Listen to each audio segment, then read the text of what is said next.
What's up, everybody? This is Karak with ACG, and I'm here with Abzy and Johnny for the Best Gaming Podcast, International Podcast, Just the Tip Podcast. Silver cannot make it because he has a bad leg. He was trying to work through it, but he DM'd me early and said that he just could not sit for this long and talk, especially to us. We don't say anything worthwhile anyway. He's not going to miss anything, right? It's just going to be a bunch of bitching about the industry. We're going to talk about weird tweets from industry vets. We're going to talk about some of the stuff at Gamescom. We're going to talk about Baldur's Gate, sort of finishing up. We're going to talk about Starfield, the end times, how long it takes to beat it, some of the rumors we've been hearing from different people in the industry, how long they've been playing it, and discuss length of a game, and if it really, if that matters in a game like this, if it's really a thing, or if it's, just sort of the clout factor. Saw some people dropping 250 hours. Like, I played this game for 250 hours. It's huge. And I'm like, well, I have like 1,000 hours in Tetris. So it's like, I think, those kind of discussions. Skyrim can be 20 hours or 3,000 hours. Right. Pick your poison. Thanks to everybody for showing up. If you get a chance, can you tweet this out? Because it went to some people, but strangely enough, Abzy got a alert, but a lot of other people didn't. We'll try to get this spread out there and have more people talking, more people engaging in the discussion. What did you play this week? Johnny, we'll go with you first. So I've been playing Baldur's Gate. I'm in Act 3. We'll talk about it. And I played a little bit of Armored Core today. That's been it. A little bit of Armored Core today, a little bit of Baldur's Gate through the week. Maybe not a little bit of Baldur's Gate. Yeah, it's been all the gaming time. It's been Baldur's Gate. I'm like 90 hours in. Not bad. And still, Act 3. Still Act game. 1. Still the intro. Still in the first. Dude, on the first island. I was joking about this because I already thought Divinity Original Sin 2 was really big in Act 1. I spent like 25 hours in Fort Joy, but I spent 36 hours in Act 1 in Baldur's Gate. Bro, I spent 70 hours in Act 1 in Baldur's Gate. That's insane. What'd you play, Abzy? So I played some Baldur's Gate 3, but my main playthrough, I'm stagnating it, kind of backed off a little bit because I've gotten a bunch of issues already, and I didn't want to sour my playthrough that much. Right. I am playing with another friend on another campaign, but other than that, yeah, I just some Armored Core today and last night, and that's pretty much it. Yeah, for me, I've been playing a couple games I can't talk about for previews that have been pretty awesome. I was going to do that Just Stant game by Don't Nod, the climbing game. But it looks good, man. It from what I've seen, it is good. I just didn't have. It's like when I was covering a bunch of stuff, I looked at the time frame and I was like, I just don't think this. It reminds me of like Death Stranding to me. To me, that's a good thing. But oh, you mean the sort of solitude of Death Stranding? Yeah, or no, that and it has kind of. It's not just climbing. It has like the mechanics of climbing where you can fall, stuff can happen, balance and all that stuff. Which you take into consideration, which excited me a little bit. Yeah, so I played a bunch of that, played a bunch of Warhammer. Luckily, they had left the preview on for Warhammer, so I was just like, screw it, I'll just keep playing it if they're not going to stop me. Was it that one level that you have access to in the preview? You have about two. You have about two levels overall, and you can you can't do a lot of exploring in those games. I don't want to like blow it out of proportion and say that I was running around exploring and it's open world or anything, but there's enough there that I was able to jump around and sort of engage in more than just what I got to cover in the preview.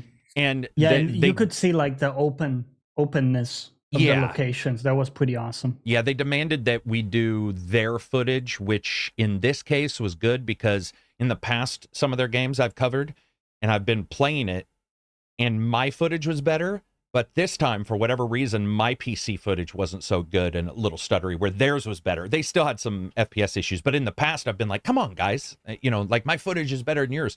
But this time, I don't know if it was an issue with my system or what, but I got to play that. And yeah, Saber's sort of, it feels to me like Saber's going out there and saying, we know we're not the original dev, but this is what we're offering. And so far, I would say it feels very close to the original game. It's Tyranids, though. So you have to understand that it's much more Starship Troopers, much more huge numbers of hive mind enemies than the orcs, which are more goofy. There's comical. It's a little like the herbs, but with people who don't know how to build shit. So me. But there's like the crazy stuff that goes on in the first game, where this game is dire. Like, it's pretty depressing. You land, and as I always say, like, you're basically the last hope for the first responders, because the first responders are already there. And, you know, the Space Marines a lot of times show up when, I mean, those guys is, like I said in the preview, those guys' good idea for a winning move is to glass the planet. So it's like, that's a bad, you don't want these guys showing up. And you get that in this game, where humans... Space Marines are like brutal edgelords, right? Yeah, because like one of the guys is like, oh man, we're dying, blah, blah, blah. And, you know, this 8-foot guy is like, you know, weakling. And I'm all, seriously, dude, your gun is bigger than the person, and it fires missiles. Well, it's not missiles, but they're, you know, like little rockets. Little rockets, yeah. I'm like, come on, guys, come on. You know, you don't have to be dicks to these poor dudes who are just getting their butts kicked. In Darktide, right? Yeah. There is one like big ass gun that shoots rockets, and I think it's from one of these guys. Yeah, it feels good. It plays good. I liked everything that Saber did, and I think Saber has probably the best overall lineage for building this, because they created World War Z. And I think that's one of the best games. Yeah. That and they makes sense, because you come over the swarms. Yeah. Right. Yeah. Dude, you come over the hill, and the Tyranids are coming over the hill, and it's that moment where you're like, oh no.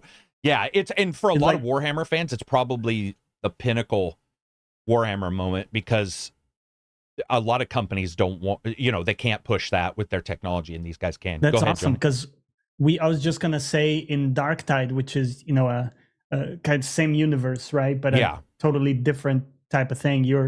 We joke about you're the shit squad in Darktide. Right. You go in there, you're doing your best, but janitors. Yeah, you're janitors, but also, like, with the enemies, you never see that big of a group at once. They're coming in waves, right? There. Right. Yeah. And with the closed areas, it just doesn't help either. So it just was so cool to see this, like, oh, I'm going to have to go there and kill all those guys. Like, it's an insane... Yeah, and I think with World War Z and now this game, the third-person perspective also helps in that regard over being in first person with that. Oh, I see what you mean. Enemies. Yeah, third person does help, because there's a lot of enemies, too. Like, there's a little bit the more size of your dude. You're walking around, and the guys around you from all directions. Yeah. Oh yeah, true. But he means the size of the guy. Yeah, those Space Marines. Your allies, like you were saying, they're so puny, right? Yeah. They're so puny. They're absolutely scared, and it's like they're having a horrible time, and you're just like prancing in there. Let's have some fun. You know? Let's just get to it. Yeah, it's very cool, and it's always awesome to bone up on the pronunciation of stuff, because Games Workshop in particular has probably some of the heftiest nerd fans ever. And so they'll be like, technically, Tyranids. You know, you'll have those kind of things. So that was actually fun to go back, because I played that since the day it was created. Like, I bought the book, the first book, the day it was created. So it's been awesome to go back to Warhammer lore and see all the lore, because their lore is deep, and edgy and dark. It reminds me of SCP, where they just have lore everywhere, or just random. Yeah. They got lore everywhere, but it's also that it's so there's not really the political correctness of today. It's like, and I'm not talking about, you know, the Imperium being like people thinking it's sort of like a fascist state. I'm just talking about there isn't hope, man. And that's okay. It's like there isn't like, oh, a quirky ragtag or whatever. Right. I didn't know the editor was going to put this in, but when I was playing the game with somebody, I was like, dude, what if a therapist was trying to like give therapy to a Space Marine? Like, how do you do that? And the Space Marine's like, I feel nothing, and kills the therapist. That's exactly what they would do. And in all other games, it's like, well, how do you feel? And this game is like, feeling is for, you know, some other time. It's like, let's just troll these dudes and kick their ass. Yeah. So far, graphically, it looks awesome. Gameplay, it feels identical, other than completely different enemy type, different weapons, you know, strewed around. Very Halo 3-ish in that way, though. I don't remember the first one having this, but in this one, there's just these pods, and you're supposed to sort of be under the hint that they're dropping them from the sky. But you'll go into like an area, and there'll be guns that humans can't use inside in the basement, and you're like, how the did a chainsword get down here? You know, there's some of those weird oddities, but there's gameplay conceits. Stuff. Right. Yeah. So those have been what I've been playing. And like I said, a couple previews. I got to play Banishers, which is pretty good. It definitely feels like Witcher 3 and Vampire had a baby. Not in the level of quality, because I would never say that. That's just ridiculous. But in the level of what the game feels like, the battle feels a little like Witcher. What game? Sorry, Banishers. So what it is basically a husband and wife team. Yeah, and the husband is alive, the wife is dead, and the husband hunts down supernatural creatures, and he can, if he chooses to, banish them, and he's trying to bring his wife back. But you're already getting this push and pull of, like, what's too much? Like, are you killing the wrong people? Which is the vampire part. Very vampire. Because is the dialogue on the same quality as well? Because Vampire's dialogue was... but not of Witcher 3. Oh, I thought Vampire's dialogue was even better than Witcher 3. It's a vampire level. Yeah. I mean, because you already get the idea right at when I was playing it, I was like, you can already tell that this is going to skew towards... every decision hurts, so make which one matters. And there's a particular thing that was haunting. It's in the B-roll, so I can say it, right? Yeah. You're sleeping and your wife is a ghost, so she doesn't sleep. So it does this time lapse of her just staring at you in your sleep. Haunting. I was like, what is going on? I'm sleeping and she's like pacing and waiting for you to wake up, but not wanting you to wake up because she's anxious. And I was like, there's some next level creep. In those never ghost think of it. Stories. Right. Yeah. What's it like to be a ghost? Practicalities of being a ghost. Super chat. Real quick. Brennan, thank you for the super chat. $2. I just finished Act 1 last night at 85 hours, 27 minutes for Baldur's Gate. That's a long game. Rob, $2 super chat. Thank you again for the super chat. Late to the party. Saying sup from the future. Thank you very much. Okay, go ahead, Abzi. What was it? Yeah, how does the combat feel in that game? Is it melee combat? Is there anything unique about it? It feels like Witcher. Yeah. Okay. And I don't know if I think Witcher's the best I was gonna say, I would say it just feels like a third-person slicer. You get your sword, you can fisticuff, which is always funny, punching ghosts. Like, or punch a werewolf. I'm gonna punch this werewolf. But it feels good. It's just, it's a little ways out, and it's one of those games where you have to take the price point. And by the way, I'm not talking this game down at all. I'm just saying that, like, until I play it to sort of feel how it goes, I personally liked Vampire's combat a little better from what I played of Banishers. Something about but you're not that far in Banishers in the starting, where in Vampire, when you started to level up and you got like the one thing where you suck their blood out of their body by lifting them off the teleports. And the teleport. And I mean, I know that some people had some issues, but Vampire, I was just like, whoa. And it was just, you felt like you were comboing everybody to death. It just felt good, but maybe not Bloodborne good, but good in some action game. It felt good in a different way compared to Bloodborne, in a way that like in a power fantasy, because the more you drink people, the stronger you get. Right. And you get some really OP powers. And when you get there, it does get on the easy side, if I remember correctly. Yeah, I would agree. Which makes sense, right? By design, because they do want you to feel very powerful. In a way, that's like Prey, where at Prey, at the middle part of Prey, you can choose to which side to be on, and it can be dramatically easier, or it can be dramatically harder. Oh yeah, and you never quite know. I think. Go ahead. Oh no, go for it. Yeah, for me, I mean, Vampire just knocked it out of the park, because there was obviously that that choice throughout the whole game of eating people or not eating people, and overarching choice of risk versus reward, right? But even on a more micro level, it had side quests with incredible moral dilemma type of choices to make, which had a huge impact. So I really hope they nail it with Banishers on that regard, because that dude, I was like, quitting the game and sleeping on a choice sometimes. Yeah, no, so was I, which is rare. Yeah. I mean, Yeah. there were sometimes I go fast, but in that game, when I made that one mistake, we talk about it at the starting of Vampire, I made that mistake, and I was like, oh, damn. Like, maybe, how do I want to go about this? No, Vampire, to give you guys an example, when I was talking to a developer for a third-party game, unfortunately canceled, but they were recently, when it was still going, they did play Vampire and get ideas from it. Like, That's awesome. they were like, oh, okay, we don't need to have this huge quest, but if we have this small quest that hits hard momentarily later, or just even a third-person bark where somebody's like, where's John? And you killed John, and you're like, over in the corner of the inn going, I don't want to be involved in this conversation. Those things can elevate a game. 2 more super chats, and then we'll get on to the next bit. SBZ, $5 says, hopefully we can get a Space Marine game chapter Horus Heresy one day. Yeah, I like the books for Horus. I think they're written occasionally by other writers, or if it's one writer and it's just Dan Abbott, I can't remember. They're a little wishy-washy. I've liked some of those books, and I haven't liked others, but I would love a game in it. Love the Games 97, $10 super chat. Dear Beard God, currently watching Konami destroy Metal Gear with the tech previews. Sick of shitty ports and remasters. I feel nervous. Any thoughts? So I haven't seen this. Are they... What's going on with Metal Gear? Are they... I'm assuming they're just like up-res? Or no, I think it's worse than... It looked worse than the Red Dead 1 thing.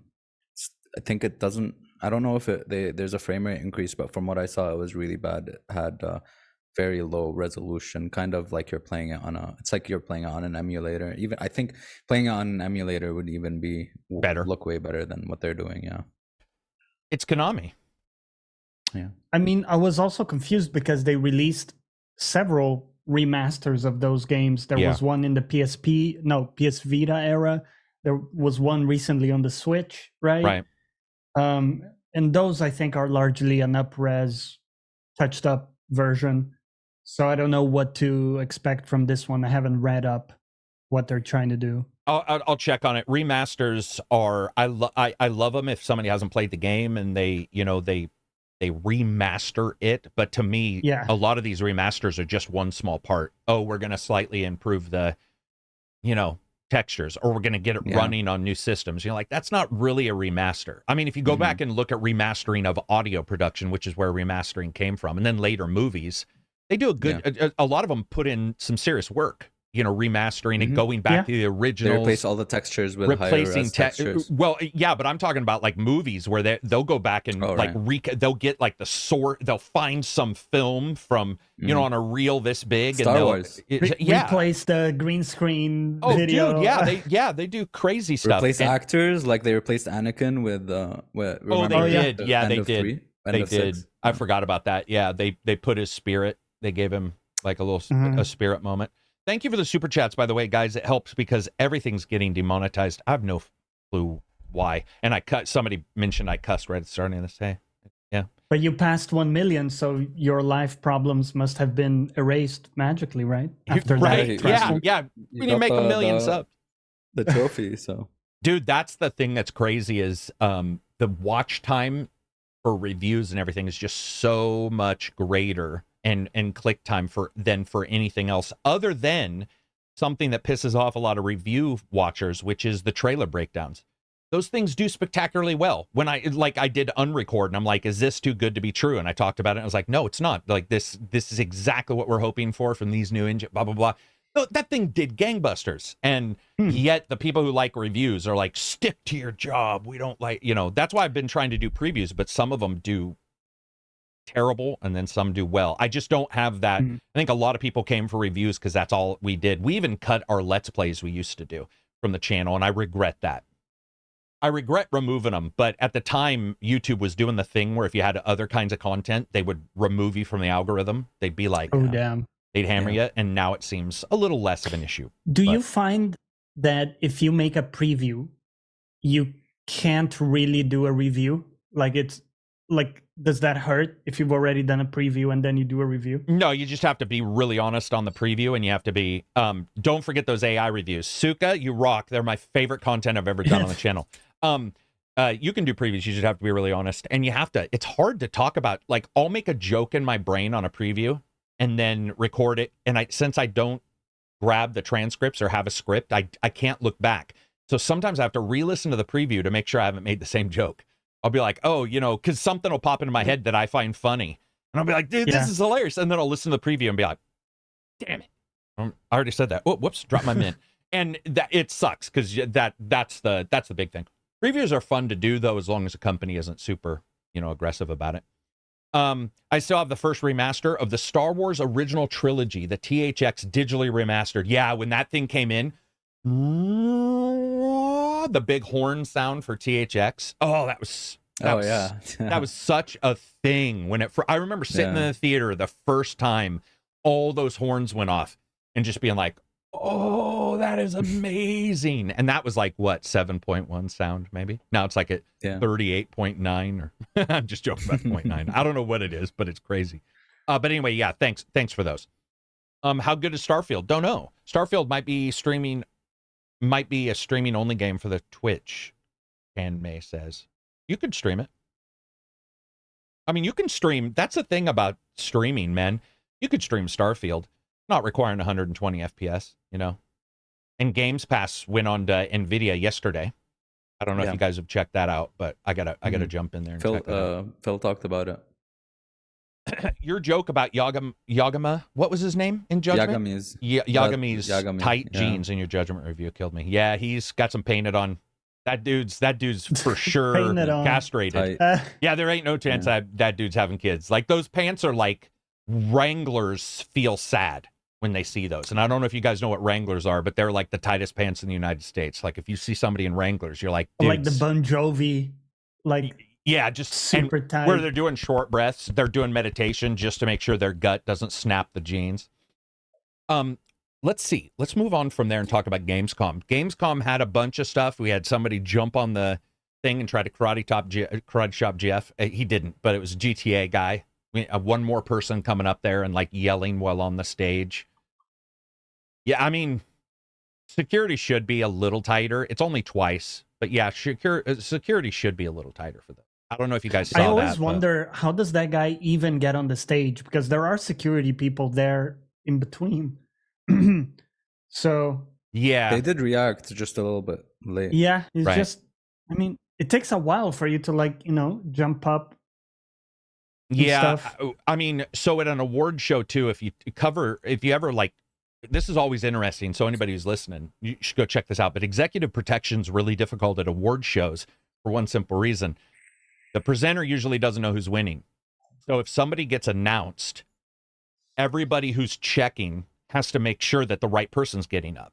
But at a game awards show, and it's also random, and somebody's just up there talking, sometimes you don't know what's happening. You'll be like, did Meryl Streep win? I don't know, but she's standing up. Yeah. Is she just clapping? Mm-hmm. Oh, she's walking towards, is she going to? And so then all of a sudden, I'm not saying you karate chop Meryl Streep, but you do get that situation where it's difficult to know. I do think they should have a little line there. They should have a warning, but these people don't care about the warnings because they're all looking to become Instagram. Yes. Which is what we saw with the other guy who's now got his own podcast and stuff. Like he turned it into I'm assuming he's doing financially incredibly well because he shows up on for a 16-year-old. Definitely. For a 16, I'll go onto Shorts and he'll be on there. Like he's just, from what I can tell, a trash human too. But I'll just see him just popping up. Very terrible. Yeah, so that's what they're trying to do. But yeah, security should be tighter. They should have a nice, and I'm sure they're talking about this. It's not like I'm magically the only one. It's after one time you think it's a one-off. Happened twice, it's probably best. It's just, man, like for a production or a show or anything that a lot of people worked on and worked around and showcasing people's work. I don't care if you're trying to stick it to the man or you're against corpo stuff or whatever. It's just not class. It's just, I think, lowest denominator thing you can do. Class went away, man. Yeah. Class went away. I mean, that's just the sum of the way things are now. It's okay. But looking at the event, they showed some Alan Wake stuff, which looks awesome. They showed a real life trailer, like real life. What do you call that? FMV. Live action. Thank you. Which I think is going to be kind of interwoven into the game, just like how it was in Control in their previous games. Right. I think so. Yeah, I would say the only thing that bothers me is my brain is telling me Alan Wake doesn't look like the actor because I played the original and the Dude, I was technology for a wasn't second, there. I was a bit like, whoa. Right, You know, right. just Yeah, who's it this took me a dude who second looks to like a understand. rip-off Jared Yeah. Leto? You know, he gets up there and you're like, dude, Yeah, is that yeah. Jared Leto's like heavy-set older brother? And by the way, I don't mean heavy-set. I just mean Jared Leto looks like he's consistently doing meth. But yeah, you look at this guy show up, and I'm like, "Whoa, who is?" Oh, yeah, right. That's the guy. It looks awesome. I mean, it's Alan Wake, and like Abzi said prior to the thing, he was more interested in it now than. I am very, very hyped for Alan Wake right now, especially after watching the interview and that first trailer that they showed in Gamescom. I think is one of the most incredible trailers made. It was just a really good, well-directed trailer, straight to the point, awesome visuals, didn't spoil. And then in the interview, they talked about some stuff and changes and the inspirations they got from Control, saying this wouldn't have been possible if we hadn't made Control. Yeah. And it's going to lean more into survival horror and open-ended exploration and hub zones and a lot of locations. And I'm very, very excited for that. Did you guys see that the guy from Quantum Break is in it now too? The protagonist or who? Yeah, the main guy from Quantum Break is the sheriff in the new Alan Wake, which is awesome. I just love the idea of that because wasn't he also in Lost and other shows? They were in a later one of them was in a later episode, but they were both in Fringe. They played brothers. One was stuck in Amber, one wasn't in Fringe, and then they switched places.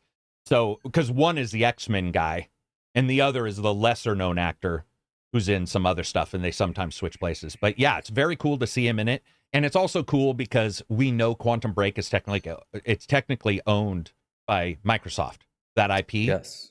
So it's cool to see them still be like, we're gonna fit this guy in. Like, to me, by the way, that's not accidental either. You know, it's not like, it's obvious he was in their prior game. They liked working with him, and they're like, hey, let's come in and we'll worry about the lore later. So yeah. It's funny as well how it's technically not really Max Payne who's in it. It's another character, but it's voiced by the same guy, and it's mocapped by the same guy, which is cool, which is funny. Yeah, someone in chat said he was in Smallville as Jimmy Olsen. Gotcha. That's where I remember him from. I don't know if that's the character you were talking about. I don't know. I haven't watched Smallville in years. Got it. I only watched a couple episodes, so I may have missed it, but. Yeah, it's cool to see them bringing those guys in and just saying, we'll worry about the IP later. Like, we like this guy. We're going to put it in there just because it's a fun callback to the gamers, and they know it's from Quantum Break, all that kind of stuff, and ignoring all of the political, crap that might pop up. Very cool to see. What else do we get at Gamescom, man? Oh, so I want to ask this question because somebody asked a very good one. This is from Michael. He says, can you guys comment on the hosts hosting of Gamescom showcases? Because they bombed the showcase of Payday 3 because they waste too much time teaching the host how to play the game. What? So I'm assuming they were they were trying to explain to the host how to play the game during the presentation. Like, you need to do this, you need to do that. They were having... Jeff play the game? They were having probably not Jeff. No, probably just like an interviewer or something. Or interesting. Usually I didn't they see play that. Oh, is it just the when they showcase the games to previewers or people behind the scenes, or is again, it just I don't know. live? He just said that. Okay. I think the more along the lines of it is that he feels that the game doesn't get the juice because people are too busy learning or talking. We've seen it with interviews before where you're like, dude, seriously, let the game play. Like, why are you guys doing this? And by the way, I would say Modern Warfare had this issue. I don't know if you guys saw the Modern Warfare footage, but they were like, hey man, we're going to show you Modern Warfare's open field missions. And then they started with an on-rails cutscene. And you're like, yeah, they were talking about, they were hyping up their open-ended missions. And then after that, if I'm not mistaken, right before the trailer, they were like, we're going to show you one of the cinematic moments or whatever. And I'm like, well, you have that in every game. Why don't you show your thing you were just highlighting? Yeah, it sucks too, because I don't know about you guys, but, well, you guys, I do know you probably haven't talked to anybody, but I talked to somebody who's played around with this new Call of Duty and says that these open missions are incredible. So, dude, I heard the same thing, and I heard that it is like almost immersive sim. And I was like, damn, okay. Yeah. Well. Yeah. And I don't want to say open level or open world because they're not, but they're a little bit like Airborne, Medal of Honor Airborne, where you can go in on multiple sides and you can sort of take it. And if you die, I guess there might be some kind of like respawn system that sort of feels more in depth in the game. So, and there's some exploration. There's locations that you can miss and stuff. Yeah. Yeah. I've heard a lot of good stuff. I don't know what the negativity towards Metal Gear 3 is, or sorry, Modern Warfare 3 is. There is some negativity towards it, and I think exactly it's a Call of Duty game, right? Well, I heard some people saying it's just a remake or something, but what I'm seeing doesn't look like that. It's not a remake, no. Yeah. We'll have to see if anybody in chat knows. I just haven't followed. I've been a little busy, so I just haven't got a chance to follow that because I know some people get mad. They're like, "Oh, he didn't know exactly what this is." Oh, yeah, somebody was like, I lost all respect for Karak because he didn't know this game had microtransactions in it. And I was like, dude, seriously, I can't track everything. Like, I did, and it's not even out yet. It was one of those. German accents went rampant on the ONL. Don't know what that means. Did you watch the Mr. Starfield leak? Yeah, I don't know if you guys saw this. So the guy who leaked Starfield, then did the review of Starfield, got arrested for felony theft. Because he admitted, he stole it from a warehouse. Dude. Oh, my God. Oh. Why would you say that? Dude, I'm telling you, man. He admitted in video that... I used to joke with Brian Edward Hill, the writer. I was like, every thief needs to watch Heat and realize you don't narc. You don't tell anybody too much. You don't snitch on yourself, man. You don't snitch on yourself on an Instagram, man. Like, what do you do? By the way, I'm not fighting for him. I'm saying what are you doing? Like, what are you doing? It's that moment of fame is never ever worth it. Never ever worth it. And especially a felony.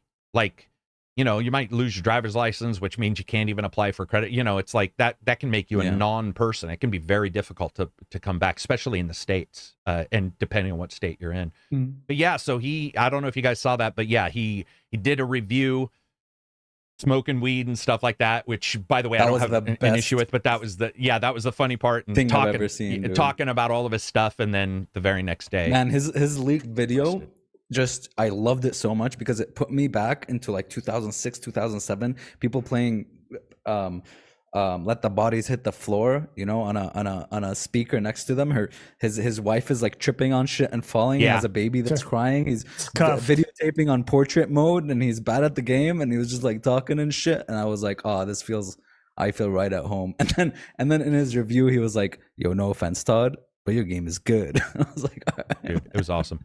Oh, nice, Wannabe Dev said the same thing you did. 25 super chat. No offense, Todd, but that's a good game. Yeah, no offense, Todd, but when I get out of jail from my felony, it's just one of this week has been weird because I want to bring up another thing that was on Twitter. And of course, everybody knows on Twitter, there's a couple things I want to make sure people understand. Follow me, Jeremy Penner, on Twitter. Number one, I try to be as polite and as non-aggressive on Twitter as humanly possible. And I couldn't even get that out. The fuck up, so this person, who's somebody, I don't even know who they are, they wrote the sciogammetry of title screens or whatever, and they did this long diatribe about Starfield and its starting screen and how that meant something. And so, of course, what does that mean? I mean, even people who don't like Starfield are like, dude, like, whatever you're smoking, man, stop it. Like, stop it. But it was one of many that happened on Twitter, or X, as people call it, as well as Blue Sky, as well as Threads, where there's a intellectualism that starts to pop up. And we talked about this before. I said, if reviewers continue to attack developers now have Twitter, and at some point that developer is going to be like, okay, F you. Like, I'm going to attack back, especially if you lie on a review or a preview, you just take the piss out of a game. But this is one of those times where you read it and you're like, that lowered everybody's expectations of developers right away, because everybody went after them. I almost didn't want it because I was like, oh, damn, because I do like when developers stand up. Yeah. He's always been an idiot, yeah. But anyways, yeah, he was the one that like got fired from the company for misusing $1 million to buy a bus that had firefall on its side or something like that. But it was a weird time just reading some of that stuff, and it was so interesting because one of the later comments was from Pete Hines, right? Yeah, from Bethesda. He trashed him. Yeah, he said like, dev with quotes. Yeah, he said dev, and then he also was like, we decided that title screen early. And it's so funny because what that person was saying about title screens being last and stuff, a lot of devs I know have stated the title screen was one of the first things that they put in place. And by the way, not that a ton of work was done, but they're like, this is sort of the entry gate into the game. This is the font. This is the blah, blah, blah. And so I was looking at The Last of Us, which is a fucking window and an unindented, improperly indented start game on their title. And I'm like, that's Sony's premier title. Like premier. Alien Isolation is just a planet. And later he tried to be like... They took a frame from the game. Yeah, later he's like, well, chromatic aberration makes Alien. I'm like, dude, Starfield is exactly what they're trying to show. It's exactly what they're trying to show. And it was just one of those times where you're like, God damn it, man. Not only that, overanalyzing. Not only is it indicative of a desolate space and it portrays it and stuff, but a lot of their menu screens in the past have been fairly minimal, very minimal. Skyrim is quite literally the sign for Skyrim. Black Fallout 4 with a sign. Simple. Fallout screen was not much better. I don't think there's a better or worse for those I like two. Them. But it's just, man. Yeah, you see it and you're like, God damn. But let's talk about something good. No Man's Sky Echoes. Huge update. Mm-hmm. And with a robot race, right? A new race, a new quest line, a new race, a bunch of new stuff was introduced for No Man's Sky. 9th update or 7th? Oh, I don't know, man. 20th. I have no idea. Right. Yeah. I meant like fully content update, but you might be right. It might be at 20th. Who knows? Right. I don't know how they're still doing this for. Like, this could easily be DLC that you pay for with the content they're adding, but I don't know what their business model is. I don't know how they're making money. I guess it's still selling. I guess Game Pass as well. You get residuals. So yeah, I would assume that because it's on everything now, including Switch, they're doing this, and then they'll probably port it to the next PlayStation Pro if that becomes a thing. They'll port, they'll keep VR maybe, what have you. But it probably pays for itself now. Yeah, I don't, and it sold well even day one, even with all the issues, it sold well. But there's a lot of people still playing that game. Oh yeah, like I saw a lot of people being like, "Oh shit, I can't play Starfield for that long because I have to do this exhibition. I love Expedition or whatever." But I have a question: if with all this content that they're adding in updates, if they do choose to make an expansion, do you think, like, how would they? Do you think they would have to just fucking make a new game or something? Because they'd have to redo. I think the big problem with No Man's Sky, and this is going to come up with Starfield, for sure. It's going to come up with any space game. X Games have already brought this up. It's that their graphic system, the colorfulness, the cartooniness of No Man's Sky, the 1970s poster Flash Gordon look. There's probably people who want that updated a bit because the aliens and stuff look goofy. Not the aliens you talk to. I'm talking about the ones on the world. They would need to do an update to like add geometry to those. We rode some when you and I played where you're like, it was funny to ride, but it looked goofy, because the skeletons weren't updated or as up to date as they probably. That kind of stuff could go a long ways. As somebody just pointed out, they actually raised the resolution of the VR version an incredible amount too. So cool. That's a big plus. Yeah. Are you guys playing No Man's Sky anymore? Or I just don't have any time. The last time I played it was with you. So that was I tried to ask you to play more because I was so down, but we haven't. Yeah, no, I only played one time after that to stream it, to see how it streamed. But I didn't play. Yeah, this year's been nuts. What about you, Johnny? Any No Man's Sky? I played it a bit earlier this year. I created a cool couple bases and stuff like that. The main reason I went back into it is they released the custom I want to say difficulty, but there are more settings than that. There are, true. different, so you could Survival. customize your game entirely. And turn off that Like, stupid do you want starting. Sentinels? Yeah. How many? That's Like all that stuff. Yeah. And I customized it to perfection, to exactly the stuff that I enjoy about the game. And I relaxed some of the resource requirements for stuff. You could choose so many options, like 1/4 of the resources only, 1/2, whatever it is for you to kind of fine tune. And that was a big change. What Quality speaking of to life. people in the chat, what do you guys want to see for if you saw No Man's Sky? We can talk about any sequel, but if you see a sequel, and in particular No Man's Sky, what would be a sequel to you? Like, what would they need to do? What were you going to say, Abzi? Because I want to see what their answer is.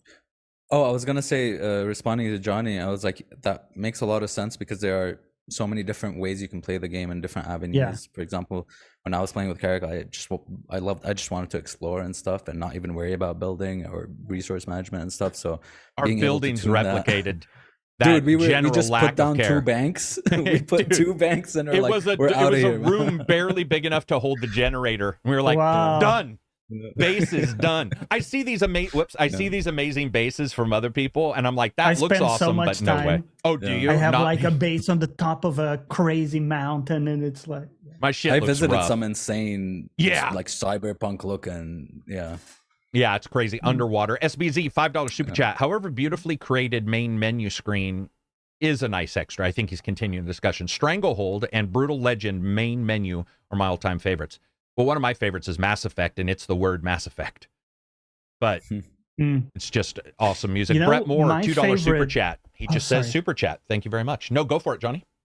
I was just going to say, because it jumped into my mind, probably my favorite main menu screen is the one from Detroit Become Human. Oh, because you have this android girl that looks so disturbingly realistic. Yeah. Right? It's so well done, and that's the main menu. She's like talking to you. And sometimes she asks you questions. Yeah. Damn, that game is good, man. I would was almost ahead of its... Yeah, I was gonna say I would almost consider that a classic in a weird way for like what you can deliver on a console and in a I want to say we simulator. haven't seen since something of that visual caliber. Nope, you got Quarry and stuff, but they're nowhere near that game, man. That game was Blade Runner the game. I mean, it looked it I think looked the sweet. story was good too, like choices. Oh man. Yeah.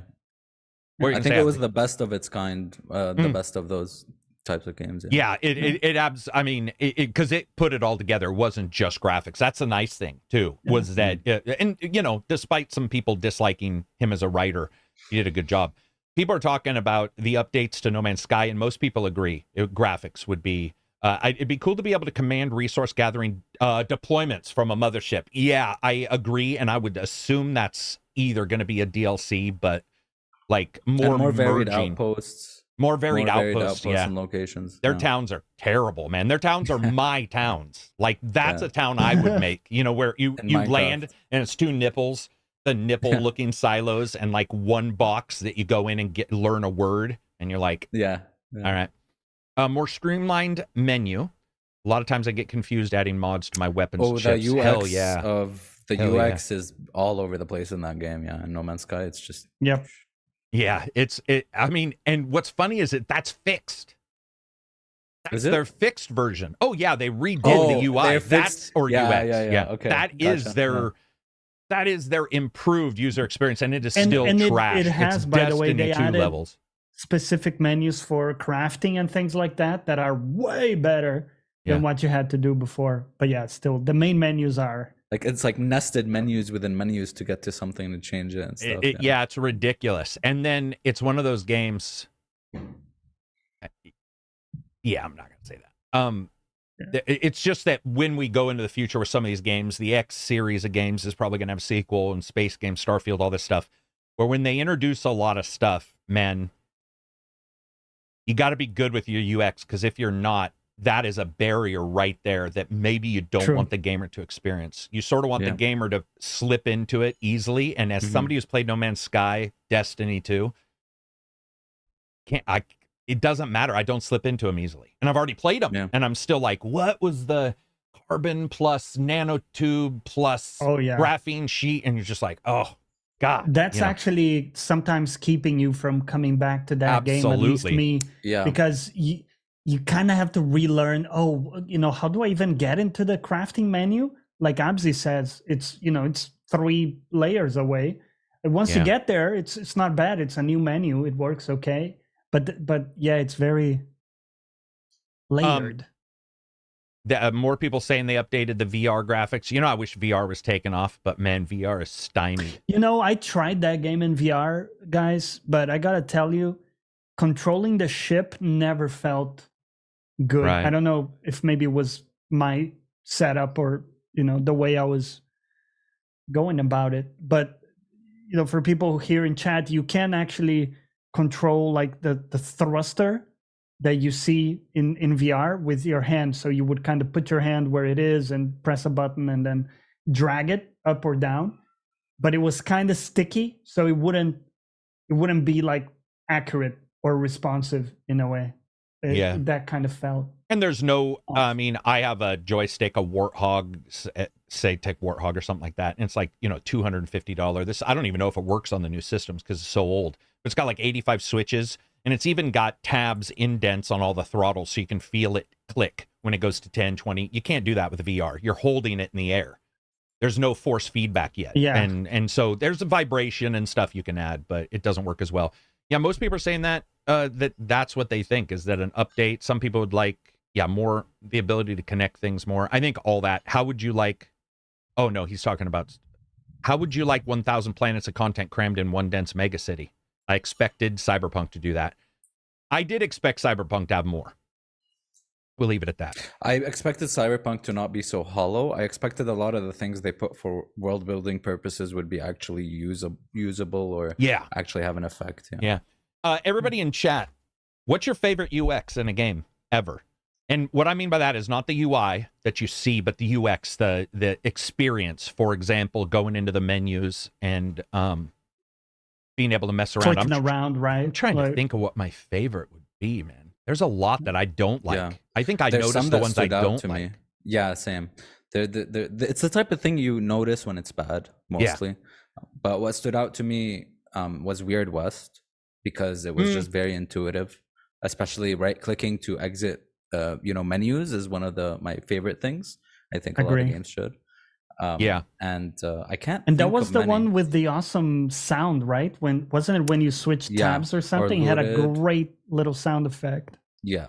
Every tab needs to have a sticky sound if they can't do a vibration on a controller because you use mouse and keyboard, so there's no vibration. They need to have like a click, something that goes, okay, I went to a new, and different from clicking in the menu when you're doing right bumper. What does bother me sometimes is right bumper nested across right trigger.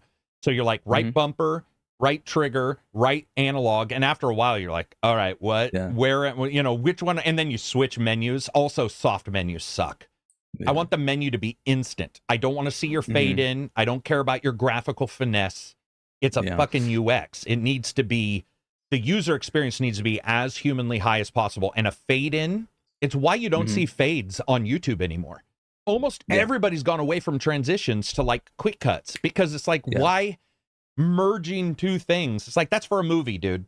It's not for the experience of a person interacting. Yeah, it's for a wipe for Star Wars, even though technically they sort of got rid of that. It's also, speaking of UX and incredible sound effects for UX, one of the things I was very excited for in Starfield was when they were talking about recording all the sounds for picking stuff up, because in Fallout, loading just felt incredible, because every single thing you'd pick up had like this distinct sound in your inventory, and it felt very good. Yeah, all that kind of stuff is great. That's one of the reasons I'll also, if you have a gamepad and you're making a UX or something like that, if you use a soft gamepad, I'm just going to hate it. The fake mouse with the thumb pad is one of the worst interactions I've ever seen. It doesn't. You have a digital pad on the damn gamepad on purpose. It's never felt good. I don't think even once. Nope. Nope. And by the way, it is quite literally on purpose adding obfuscation to something. It's like, oh, I might not hit something because there's no sticky. Yeah. Go ahead. And you wouldn't want to press the joystick at the end just to see something move. Right. You know what I'm saying? Like with a mouse, it's like you move to where you want to move and then click. You don't want to like push and wait and then click. Yeah. Yeah, no, I get that. And if you had the gamepad at the full speed of a mouse, you wouldn't be able to click on anything because it'd be all. That's the difference between a mouse and a thumb. They're completely different styles. And yeah, I would love to see more people doing that kind of stuff. Best UX, Persona 5. I love that you can see other people choose in dialogue or what they used free time for. That's cool. You know, I liked Persona 5. I don't remember the UX, but I don't remember complaining about it. Monster Hunter World. I mean, Persona 5 actually, the UX design, or even, no, let's just say the UI design, that comic book design of Persona 5, I think that was my first classic turn-based game I enjoyed and played a lot. And that UI made it more, I think, snappy and kind of more interesting to do in a turn-based game, especially for someone who isn't into them that much. Yeah. Let's see. People are saying games with stylish UI more think the way games allow it. Like, I'm sorry, Yuki, I don't understand that comment. He just says people are saying games with stylish UI more think the way games allow it to manage many systems easily. I think he's agreeing with us that we're not stylish doesn't need to be a thing in your menu. Is that what he's saying? I think that's what he's saying. Is stylish doesn't need to be a thing. Many systems and balancing them quickly. I can agree to other than the fade and fade out stuff. There's some stuff. I think Wasteland 3 also did that. Even though I love the game, where you kind of make it more console controller friendly, and it comes at a cost of the mouse controls. Yeah, we've definitely seen that where they just map one on top of the other. Yeah. I can't remember the good ones, only the bad ones. Yeah, I would agree with that. I think that's pretty much what it all falls down to. Yeah. T-Boy 69. Out of curiosity, is there full review coming? No. For Armored Core? No, not at all.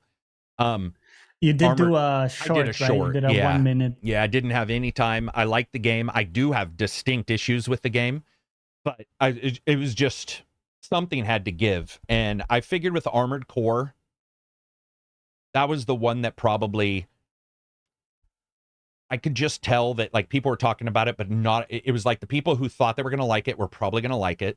And the people who weren't super interested were probably not going to be drawn in. So a 60 second, here's what I think, what has it got, just worked better than a full, 20 minutes of editing is probably 8 hours if you're trying to replicate what you're talking about and all that kind of stuff. And I was like, I had so many games to preview, I just did.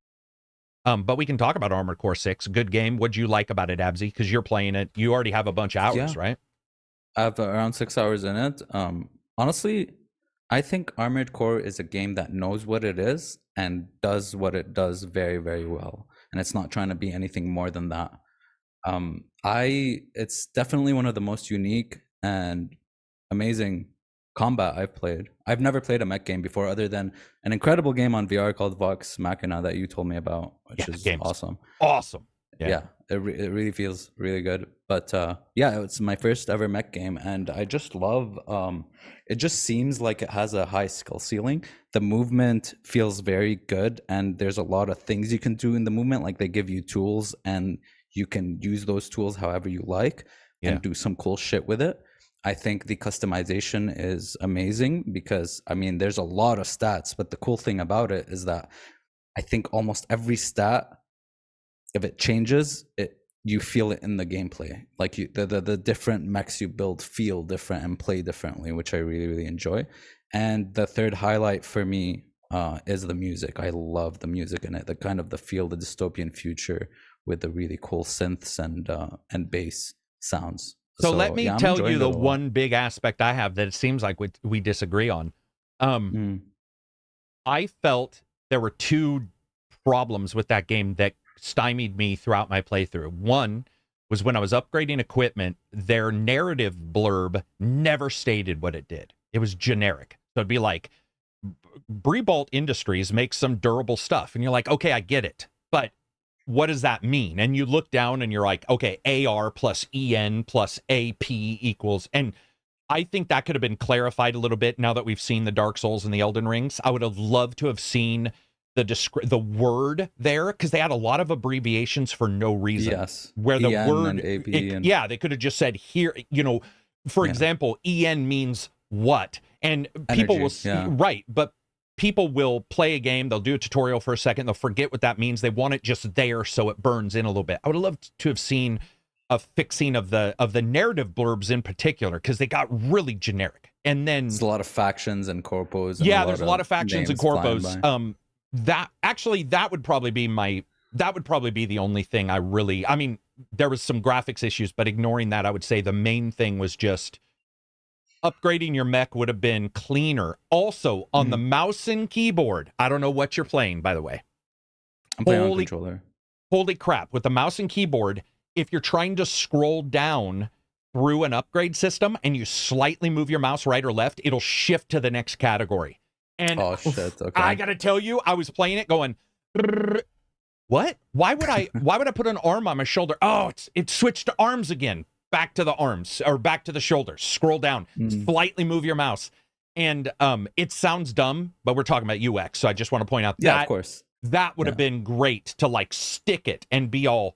And I think it's a soft thing where if I remember, you hover your mouse, and if there's any input, it switches. And so what had happened, and admittedly, people could say it's my fault. It is, because I could have turned the mouse to 0 sensitivity. But that trying to upgrade quickly and go, what do I want to do? I like that you could save templates. I think that was great. I loved all the different stuff you can do. Somebody says the camera speed's really slow on default by the controller. That is for sure. I like the controller better. Zone.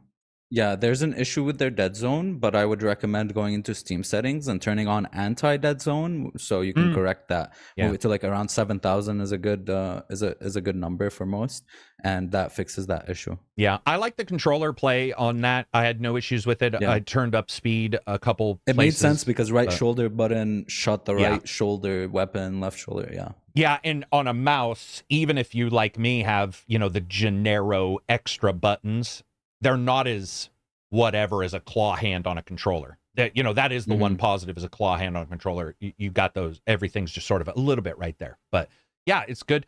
Dodging was fun. I would say that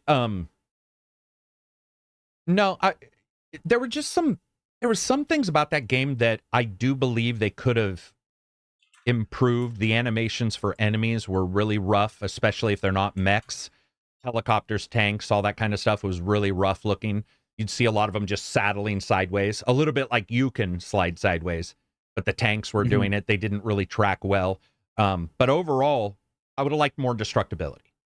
I will say that was the one thing that in a game based on destruction, when I see this bunker looking house and I bump into it when I'm trying to go around it or whatever, I'd be like, oh my God. So that would be the only thing. You don't want everything made of paper mache, though. That would also suck. Yeah. So, like, you can't win. I think that's a difficulty for the developer. That's on the Elden Ring graphics engine, too. So they did a pretty good job switching.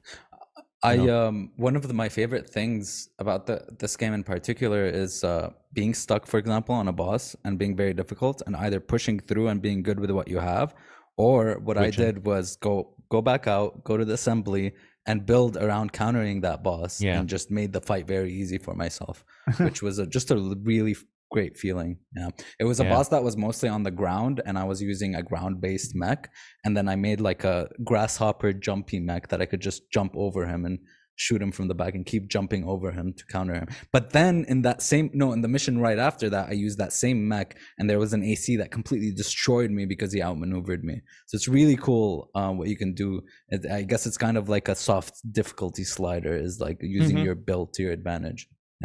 Super chat, Josh L. As a busy dude, I go weeks without being able to play a game. A smooth, easy to understand UX is important. Ratchet and Clank, Rift Apart, for example.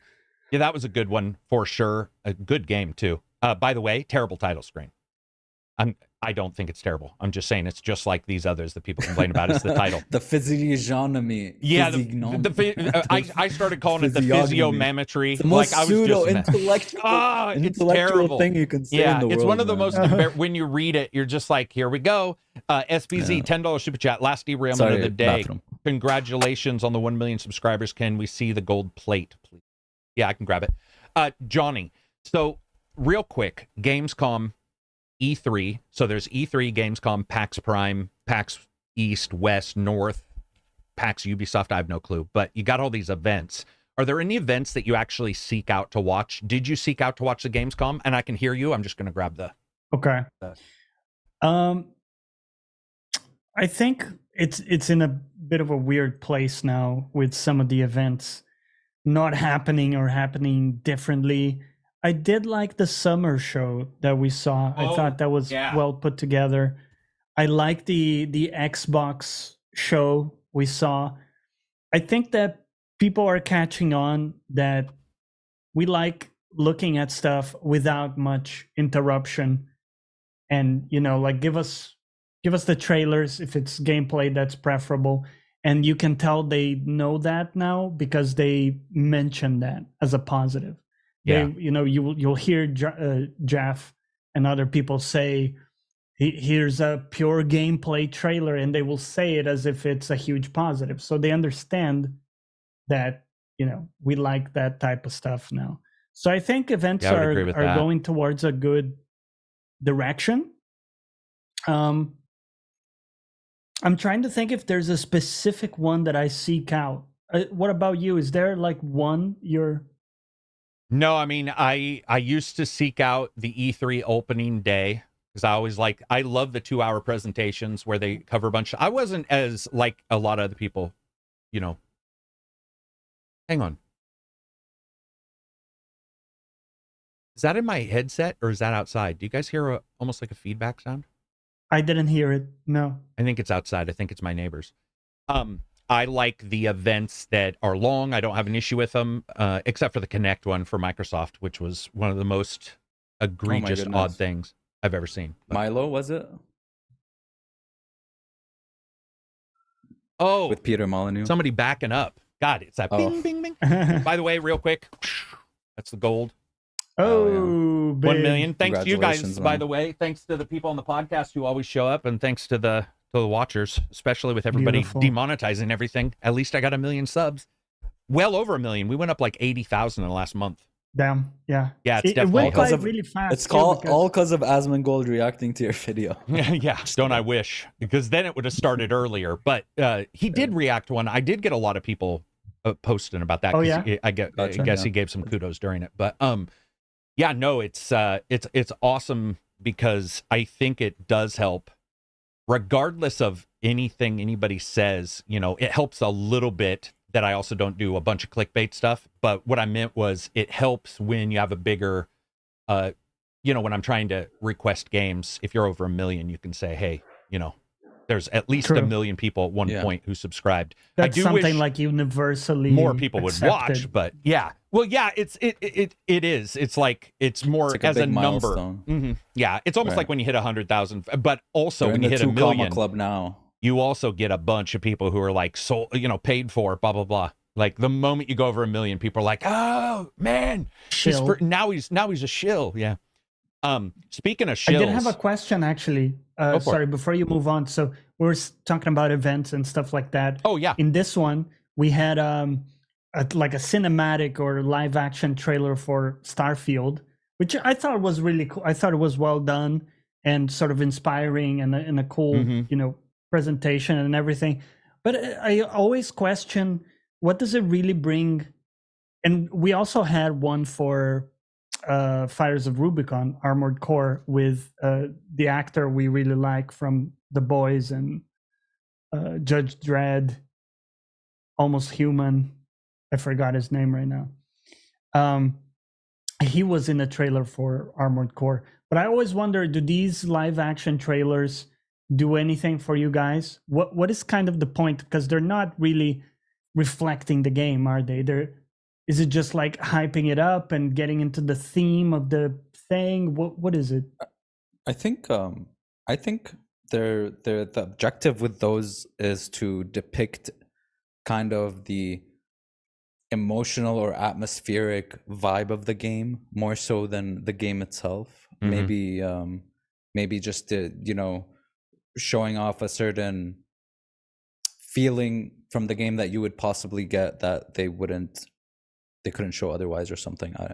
That's just my guess. I would also agree and say that FMV is much easier, even though it might be more cost effective. It depends, but if you want to ask somebody to rig up a fake trailer in a game engine, that removes a developer, where you can hire a PR company. For example, a lot of these trailers, I don't know if you guys know this, but a lot of trailers are done by third-party companies. We had somebody on one of the past podcasts who that was his job, and he would see the game way early, and they would just sort of guess on some stuff and put a feel trailer, an atmosphere trailer up. So it makes a lot of sense that they would do it. And atmosphere. It's like we don't want to hire everybody to stop working and make something in our gameplay engine. We just want to sort of emote. And that's, it's sort of like an animated cutscene versus FMV cutscene versus in-engine cutscene. Also, they're not faking, by the way, that it's in the game, and they're not faking that it is the game, which we have at times had fakery of the CGI Killzone, by the way. More so. Who tried to pretend that was gameplay.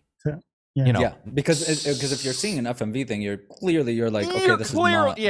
Unless it's right? an FMV but game, CGI, you're like, you don't. Right. With CGI, there's that question. Oh, is this the gameplay? Is this a cutscene that merges into gameplay? So yeah. Did you get your 1 million sub? Mike asked that. Yeah, I just showed it. I did get the 1 million gold sub. I got it in barely any time compared to the silver. I guess they just respect me more. The silver one took a year. Man, I don't know what was going on. Probably more people getting them. They put the process together. I will also say kudos to YouTube. Probably the only time I'll say this. Those things are amazing. The actual plaque is full metal. Whatever metal they're using, it's like 15 pounds of full metal. It's actually pretty cool. So if somebody comes in, I can just beat them to death with the YouTube. You'll see it, home attack or home, thief will gets replace killed your by baseball bat. Yeah, or my gladius swords I've got out there. My cheap K-Bud or Bud K ninja swords I bought for $80 when I was a kid. I was going to say, let's talk about the game that is going to sweep the Game of the Year awards. Sweep it! And I guarantee you this is going to happen. Sweeping the Game Awards, which is Immortals of Avium. Sweeping those awards. God. Dude. That's a bit uncalled for, okay? Shitting on Immortal. Man, it's so weird. The game design is so basic. It is mind-blowing. I was playing it, and guys are just dropping, as I go out of focus, guys are just dropping from dimension pockets in the sky for every single fight. It is truly, and I haven't seen anybody who liked it. I'm sure somebody liked it. I don't know how they liked it, but that game has so many issues. I'm stunned at what we got, because I was looking at this game going, okay, it's going to be Call of Duty, blah, blah, blah. Even Call of Duty spawns in enemies, but they do it behind a pillar, right? Or they pretend that they're coming in from inside the city. The entire battle, man. It's so annoying. It's so annoying because you can tell. You go into a dead space and you're like, bad guys are going to spawn in. And when you have magic or time. portals, it's an excuse to spawn enemies right in front of your face. That, by the way, that one thing would have helped. It would have, I'm not saying I would have said it was worth getting, but it would have helped. It would have helped because they were full price for this game. And it's 70? Yeah. And it's got some bad writing, man. Some bad. I thought it's like a $40 game. Man. No, it's got some bad writing, and it's got some janky. It has that same gameplay. Quirky kind of like thing that they do in games now. That and really it's all Saints Row smoothed over of edge. Man, the guy shows up, people dying and stuff, and he's like, still one-lining everything. He's like, all right, boss. And then there's modern with fantasy again. And by the way, any developer, I don't know if you guys see success. You guys know your job more than me. But I haven't seen a game succeed where it mixes modern and fantasy terms together. So this guy would be like, they call him 6 terms in the first 15 minutes. They're like, you are the edge of mastering. You are the lord of the river. It's like the Khaleesi from Game of Thrones. Yeah, and then 2 seconds later, they're like, you got me by the balls. And I'm all, oh no. Yeah, oh no, we're here. And that is, and then every time he talks to his leader, he's like, sup, boss? And I'm like, sup, boss? Sup, boss? He just watched people die, man. Like, it was disappointing, man. It was disappointing because I had good vibes from that game. I had good, solid vibes. I thought this is a game that could probably, do well. And by the way, I said in the review, I believe that this is a good foundation for them. I don't want to say I hope it does well because I said wait, and I do stand by that, but I hope that they look at that and go, okay, we've got a good magic system somewhat, but let's build on this, because there was some stuff I liked, man. There was by the way, that's another thing. Every fucking big boss battle happens in an arena. You go into a spot and you're like, there's a big bad guy, and you're like, oh no, it's gonna be an arena. Yeah. And then the door's exactly. shut. Yeah. Dude, it was such a mind killer, especially because I was going from good game to good game to good game. It was like, good game. It really reminded me of Godfall. You guys remember that? I remember. Oh my! I never played it, but and I definitely had some fun, but it was mostly just because of the co-op aspect. Right. You know what I mean? Yeah. It definitely, like Godfall Forspoken, it's got that mix of modern and...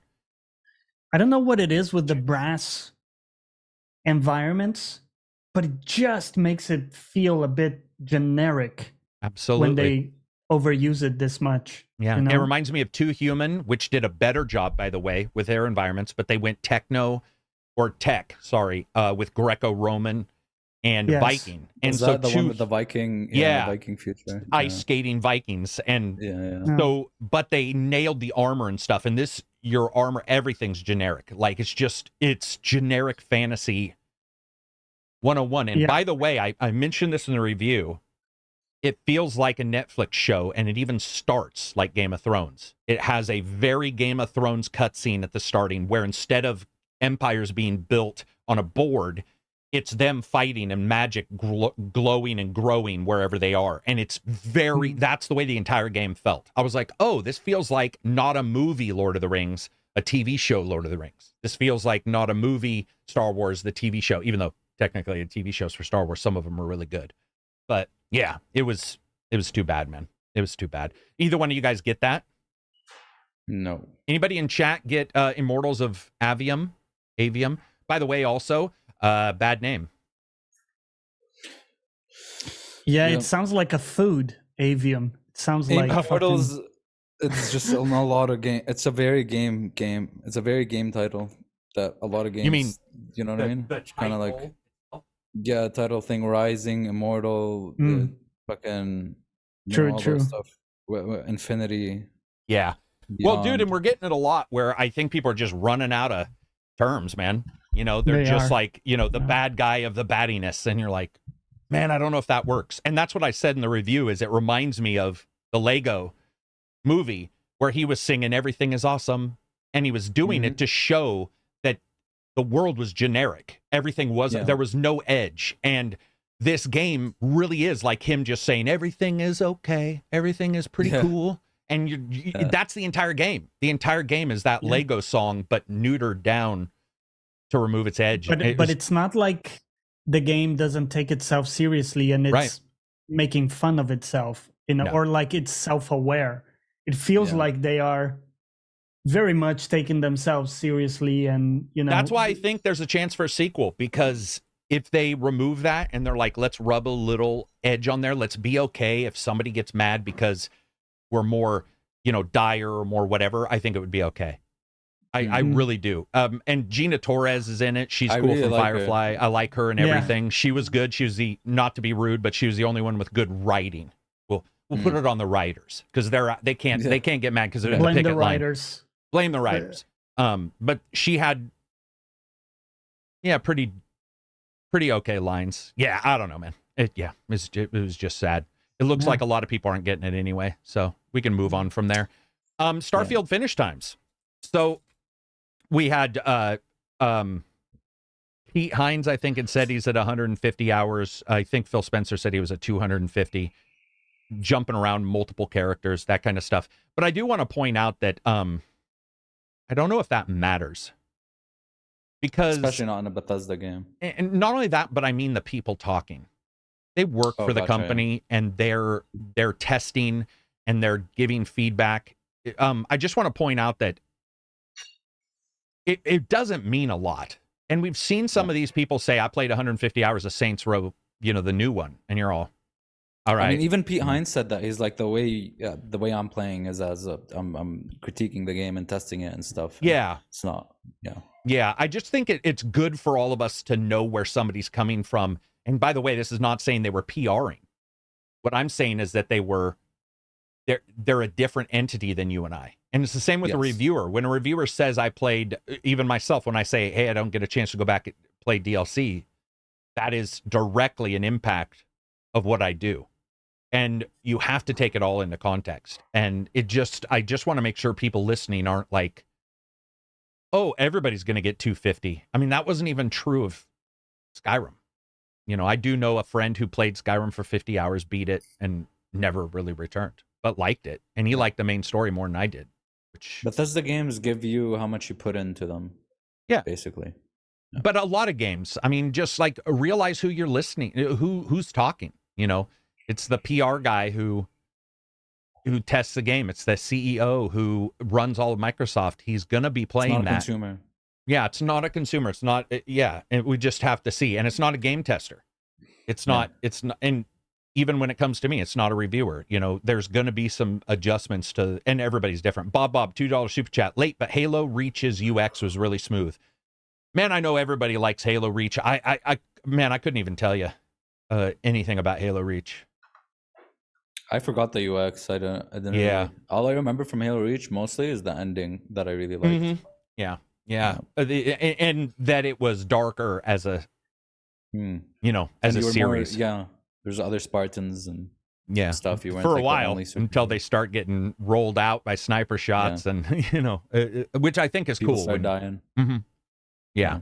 Game length is not a selling point for me. Yeah, I would say game length, other than being too short, it shouldn't matter. Yeah. So like when a game's 3 hours and $60, you should be mentioning that, and be like, hey, something's up. 6 hours, $60. It's like, hey, is it worth $10 an hour? You can say that if you want. I don't think most people do, but yeah, it's just a discussion. It's a little different. Do you guys have any games that you played once that was really short that you still feel it was worth it? Is there a game you played that was 6 hours, 7 or less? That was full price? Do you mean at a full price? Okay. Full price. Full price. Other than old games, I mean, all of them, remember Kane and Lynch and all those games? I would say multiple Call of Duties for me. Multiple Call of Duties. 5 hours. Yep. You get your 5 hours. You go out. Maybe they were bombastic. Modern Warfare 2 was just, I loved the campaign. I played it and I was like, dude, that was well worth, Go ahead, John. Resident Evil 4 remake was very short. Yeah. And right. I don't know if it wasn't full price, I believe, but took me 30 hours. Well, you can mainline Resident Evil 4 pretty quick. You can. Yeah. I believe the average is like 5 hours. Yeah. No, the average is around 15 hours. No, sorry. Did I say 4? You meant 3. 3 you meant. You meant 3. I meant 3. Yeah. Sorry, I was also meaning 3. I just took you as saying 3. Oh, okay. Yeah, 3 is very short. My brain completely short-circuited. That's all right. I loved 4, and that was definitely a meaty game. Just to correct myself. Yeah, 3 was short. Yeah, 3 was. Okay. And still enjoyable, but really short. Yeah. Really short. The game was. I just I never really got around to it. I also don't like the just running away from someone thing in horror games. I that always gives me anxiety. Yeah, for sure. Metal Gear Solid is very short if you skip all the cutscenes. LOL. True. Loved Ethan Final Carter. Fantasy 16, dude, is like 2 hours if you skip the cutscenes. Yeah, I mean, there's a lot of fighting still, man. I don't know. That's true. There's a lot of. I'd mention it, but quality. Replayability matters. Yeah, Max Payne 3. It Takes Two. Control. Ooh, Control. I did not beat quickly. No, Control took me like 60 hours or some shit. 50. That's a long time. I don't know if it took me 60, but I definitely put well more than like 10 hours in that. Yeah, for sure. Dredge. Yeah, Dredge. But Dredge wasn't full price. No, I guess you guys don't have to answer in the chat full price. But. Yeah. What Remains of Edith Finch, but it's not full price. Yeah, Titanfall 2. I know a lot of people played Titanfall 2. Just did the 4-hour or 5-hour campaign. That campaign was short in Titanfall. But you got to remember those games also offer other things, right? They offer the multiplayer and all that stuff. Yeah. Yep. How do you guys split revenue from the podcast? I pay these guys, or we'll start up if we continue to do on YouTube. Paid up until we switched back to YouTube, right? That's 'Cause I was right. paying- yeah. yeah. During the Twitch times as well, when we had revenue. Yeah. I believe in paying. I think it's also, and that's one of the reasons why I hope this continues so we can start it up again. I believe paying, it's just a little easier for me to say. That's why I don't rush anybody to come. Like, I don't say, hey, Silver, I know you're hurting, but still show up because, you know, right now he's not been paid. And when you are paid, I think it's a little easier to go, okay, it's 4 hours. You know, I'm going to look up the, you know, the news of the day. Where right now it's like, if you want to put news in, it's fine. Just, I know a lot of people who don't get paid, and I've always felt it was a little, well, it's not bad because people like their game talk and, you know, what have you. But it's easier to bow out, at least to me. If there's money involved, it's a little bit more, okay, I'll show up. You know, I just think that's good.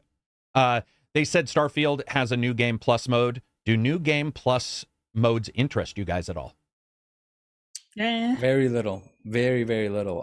It interests Rarely. me in games that do things about them, that do substantial things. Resident Evil 4, because there's a lot of different challenge runs and a lot of different things you can do. So when I did Final Fantasy because it changed up a lot of enemies and enemy locations.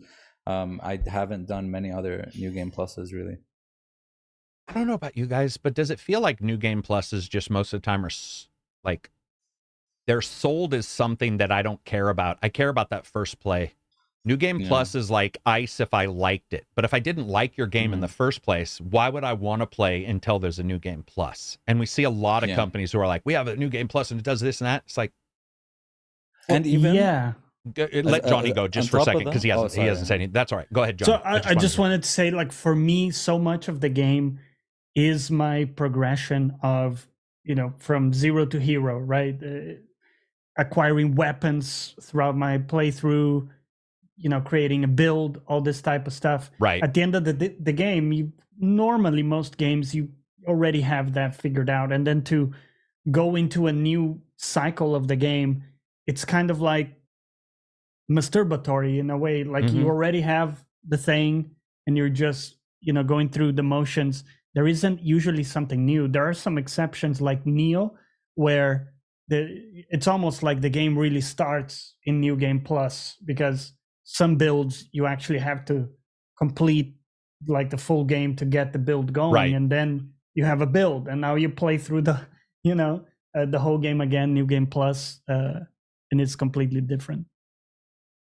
Yeah, I was going to say something exactly to your point, and using Elden Ring as an example where it does have New Game Plus, but I did play the game multiple times, but never did New Game Plus because I wanted to start from zero again as a completely different character and build. Yeah. I feel you. I would actually say I agree with that more, that if a New Game Plus is offered, but I liked the original, I have a far higher chance of starting over as a zero character than I ever do a of new New character. Game Plus. Yeah, it's just exciting, you know, like a completely different. Yeah, and I like if they do add something, that's great. But a lot of times I like the setup originally enough to have beat it and want to go back. So it's like there's obviously something here that I liked in the original. I might try it, but it doesn't really. I would say it really doesn't resonate. I'm sorry to cut you off. No, that was it. I was gonna say, like, the balance is kind of hard to get right too, because you're usually really overpowered, right, by the end of it. Right.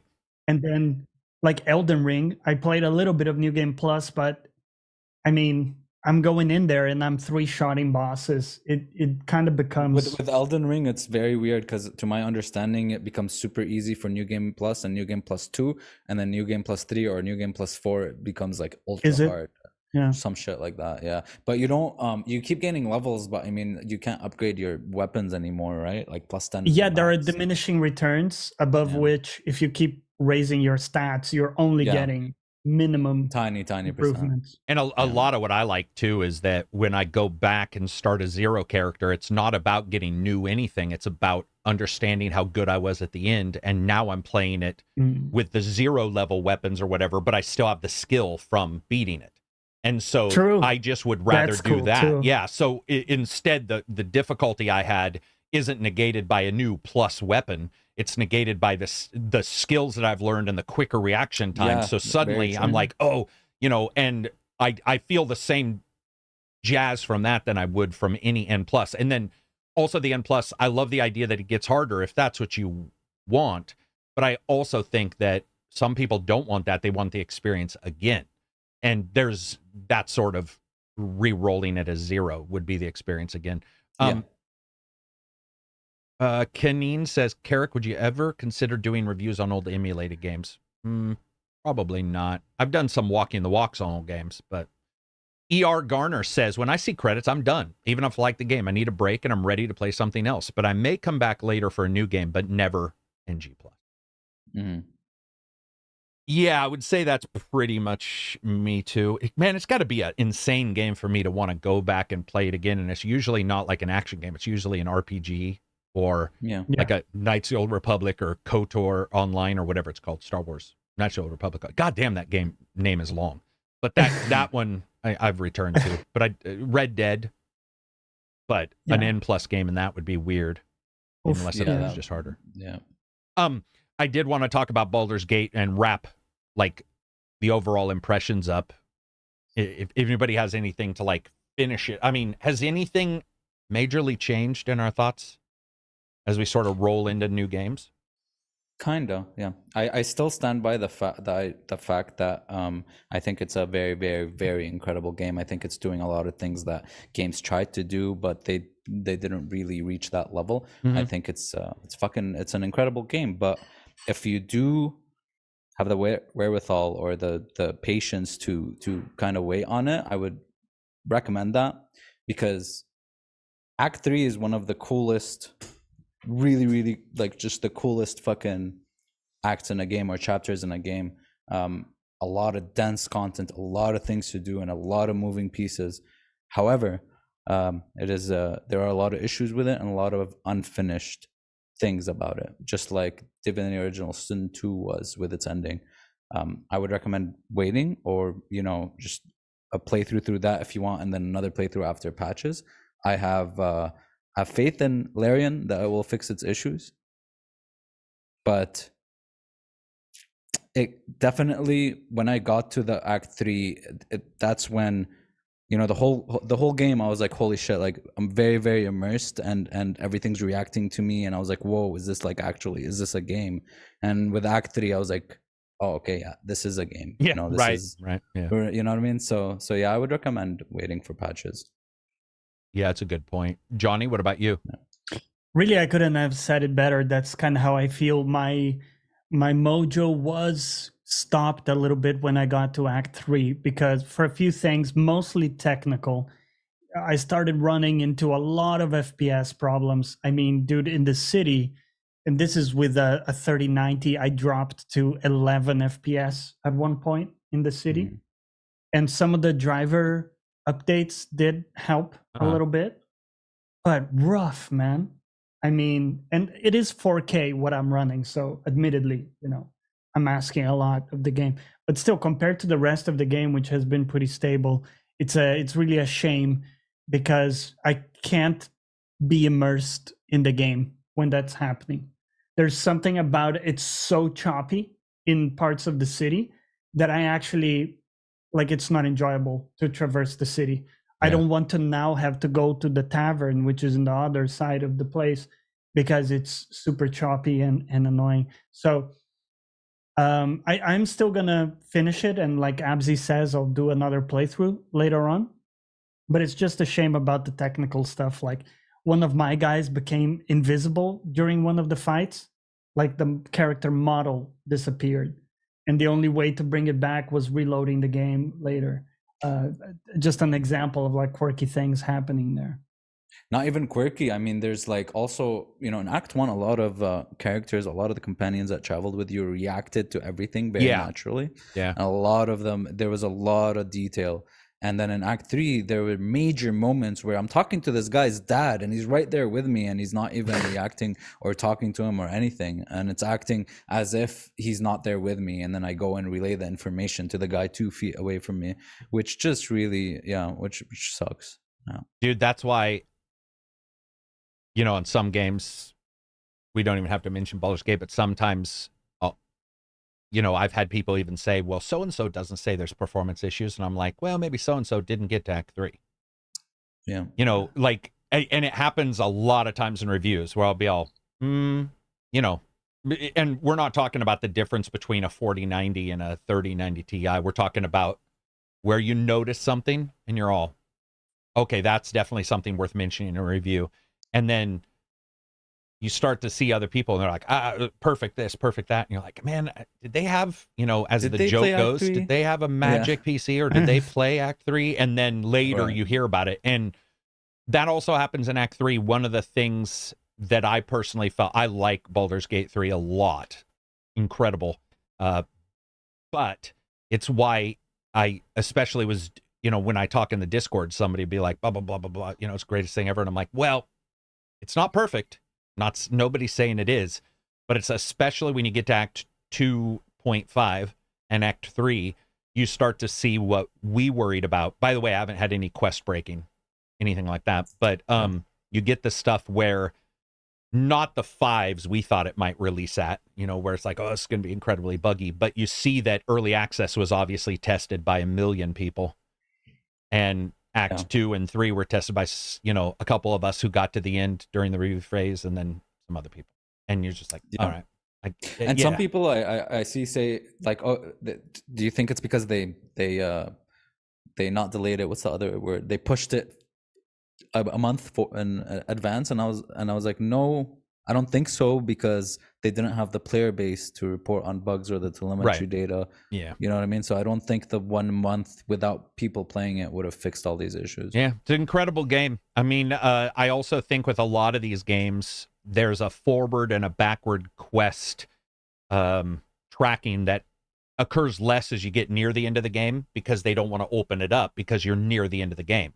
And so a lot of people who write end-game quests won't open them up as much as mid-game quests because they feel the person isn't at the end game. There's more of an... So that's another thing that I have to take into account, is that some of those quests are a little bit more subdued on purpose, because you've taken all of your stuff. There's less learning. There's less everything. Also, you hear it sometimes, somebody be like, the last quests are really fast. And it's like, are they fast, or do you know the game? Yeah. Do you like know the game more now? And so they feel like, I slicked through this quest in half the time. It's like, there were 25 steps in that quest and 5 in the first one. It's probably because you were lost. And we're, you know, walking around. Nobody wants to admit that it's like when you first play one of these games. Like, I did it in the island. I was like, where am I supposed to go?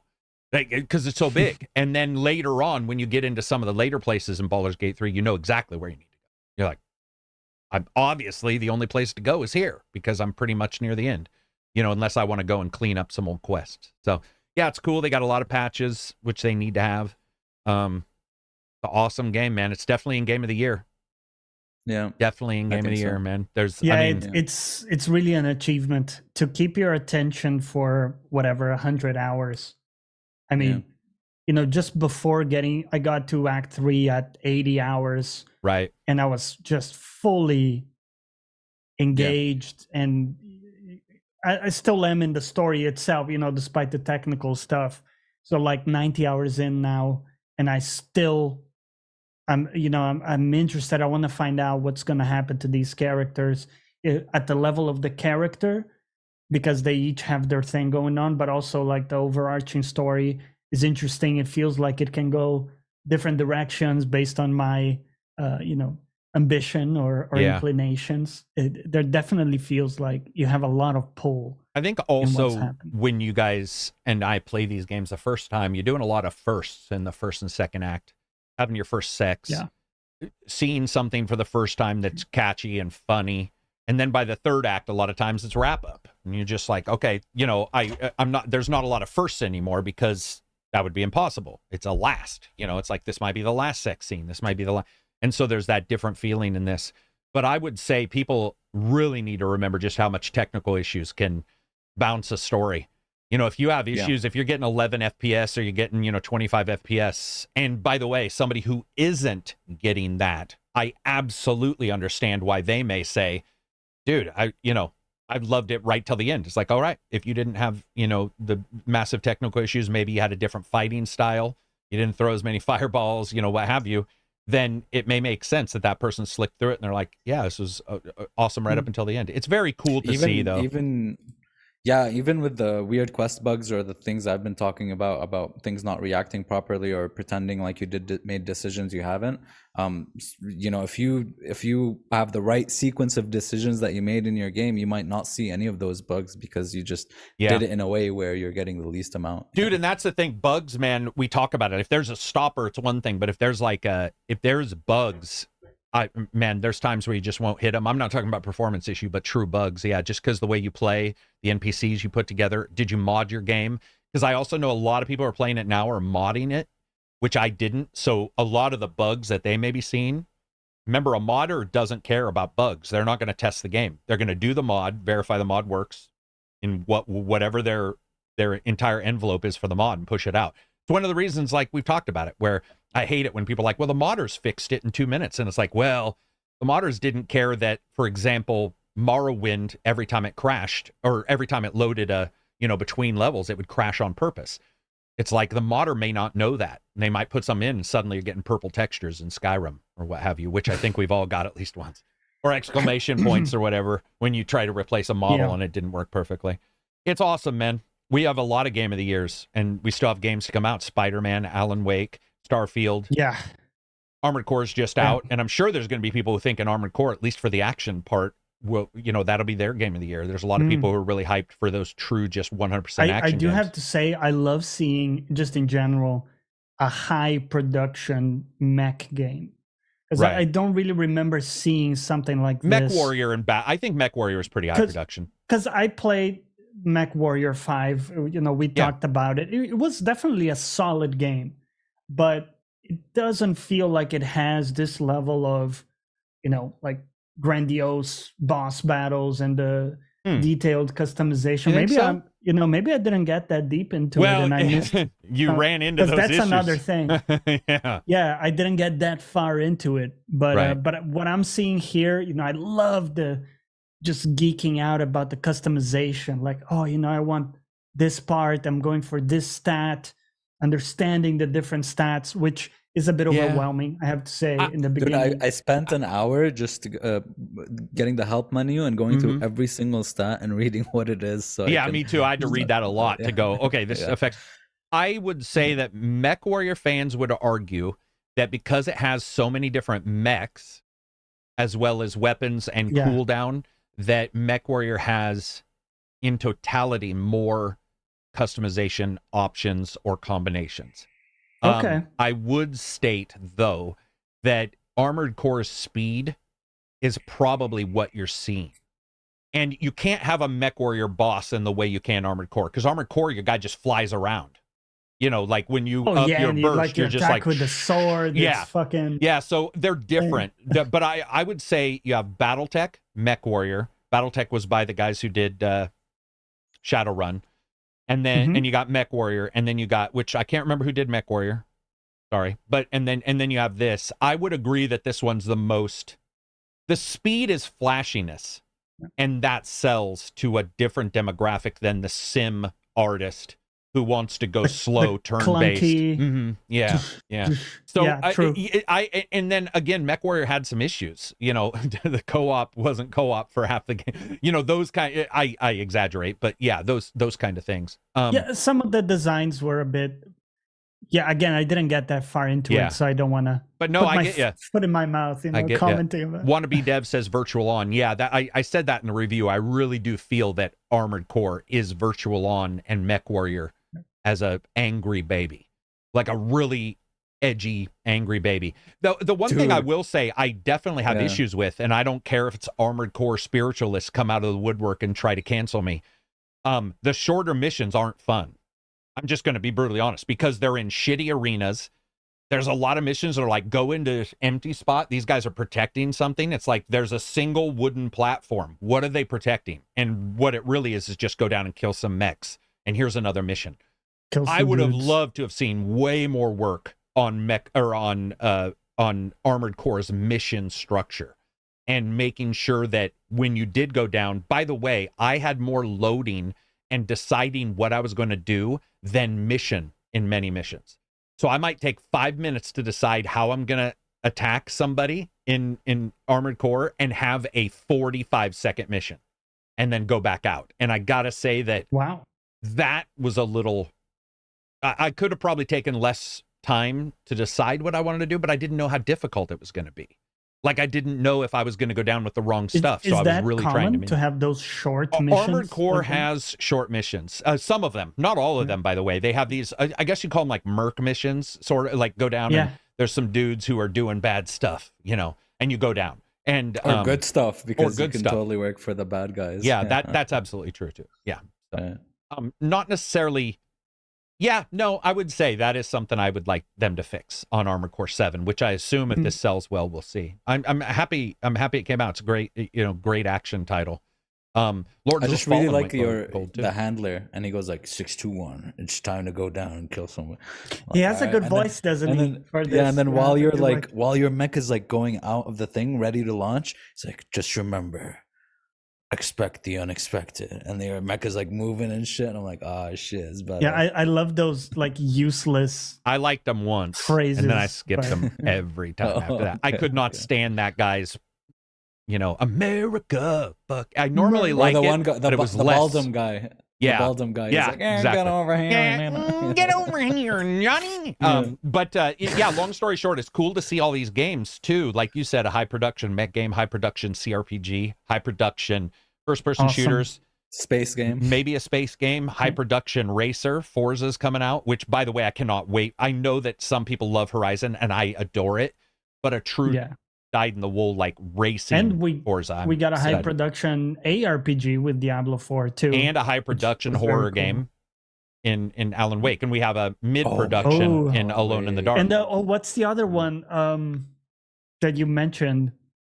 Spider-Man? It's not Alan Wake. Sorry, it sounds something Alone in the Dark. Alone in the Dark. That's what I said. Yeah, it cut out. But Alone in the Dark is a mid-production, I would say. Okay. They got Arbor though. Harbor. David. Is it Harbor or Arbor? Yeah.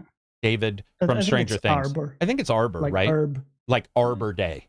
Even though there's no H in that. I don't know why I said that. So moving on from there, I did want to discuss. So the Starfield times, we got over that again. We talked about all this kind of stuff. When we look at the events and we look at the new games, does anybody in chat or you guys, does anybody see a surprise happening? I saw one surprising thing. Go for it. I'll tell you, Karak. Lords of the Fallen.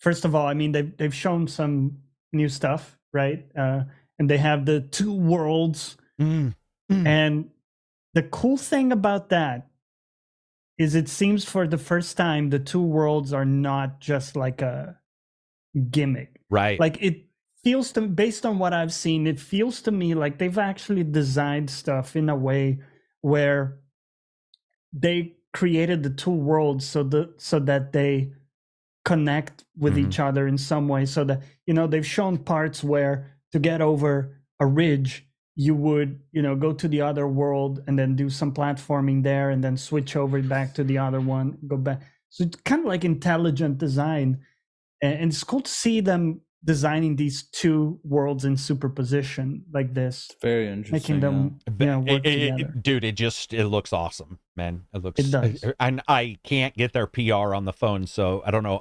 I continually ping them. I'm like, dude, who's handling this? Because no PR company I normally deal with is handling it. But I want to review that because I was a fan of Lords of the Fallen 1 somewhat. There were some issues that possibly cropped up because of Denuvo.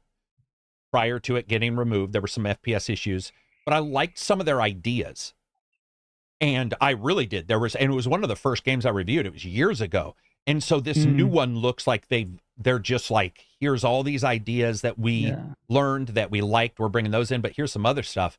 And the dying on purpose to fight in the underworld is like, that's cool. Dude, that's sweet. Like, because you don't know if somebody wants it harder, because I think they said that might be harder, or depending on a different build, because I know some weapons even do more damage in the Umbra, I think is what they're called, which is Shadow World. But that to me is the most exciting part, is that we may have a game where you can sort of choose and go, this boss is sort of hard here because I didn't grab this weapon or whatever, but I do have this weapon. Maybe I'll try to die on purpose and go in and see what happens. And the idea that you die against a boss and go to the underworld to like get your soul back, I don't know. It could be cheesy, but everything I've seen in that game doesn't look cheesy, man. everything in that game looks the ace. duality of the levels by their nature of this. It does what the medium faked and lied and pretended to do. Yes. Yeah. The medium exactly was one of the biggest shit show scams of a game.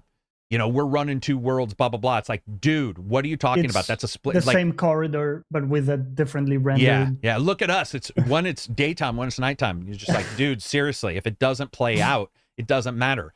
And this game looks like it's truly like, here's these alternate worlds. Now, it also depends on how fast it loads, right? Does it load? Do you push a button and you're like, that'll be great. But if it's like loading, that will cause an issue. That I think will. I saw a video where the guy died and was instantly in the Umbra. If that's true, great. So let's talk about. Go for it. No, in the trailer it looked like it was instantaneous. It did. Boom. Yeah. Speaking of instantaneous, dude, the reactions to Crimson Desert's trailer. Now, I wasn't as in love. I thought it looked good, but the Crimson Desert trailer, like people were shitting themselves over that, like a Dragon's Dogma style. Man, okay. If you played Black Desert, listen, man. Okay, but maybe it's not Black Desert. It's not Black Desert. Yeah, it's not Black Desert, and it's not. It might not be as convoluted and stuff. But first of all, it looks a bit too ambitious. Okay, we really have to wait and see because, dude, it's doing a million fucking things. Man. It is doing a million. It's like a hodgepodge of Legend of Zelda, Tears of the Kingdom, Dragon's Dogma, floating islands.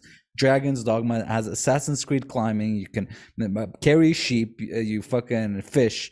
You go and you can fly. You can. I forgot. You can carry sheep around. It looked like Mount and Blade at some point. It was like fucking Mount and Blade. I was like, what the hell am I looking at? And I really listen. Scope creep is a thing. There's a reason why games don't do everything all at once. All right. That's all I'm saying. So if you try to be the jack of all trades, you might, the quality of the game might go down. And I really hope that's not the case. But it just, it just was like a red flag to me where I was like, okay, it's trying to do way too many things. If it nails it, that's awesome.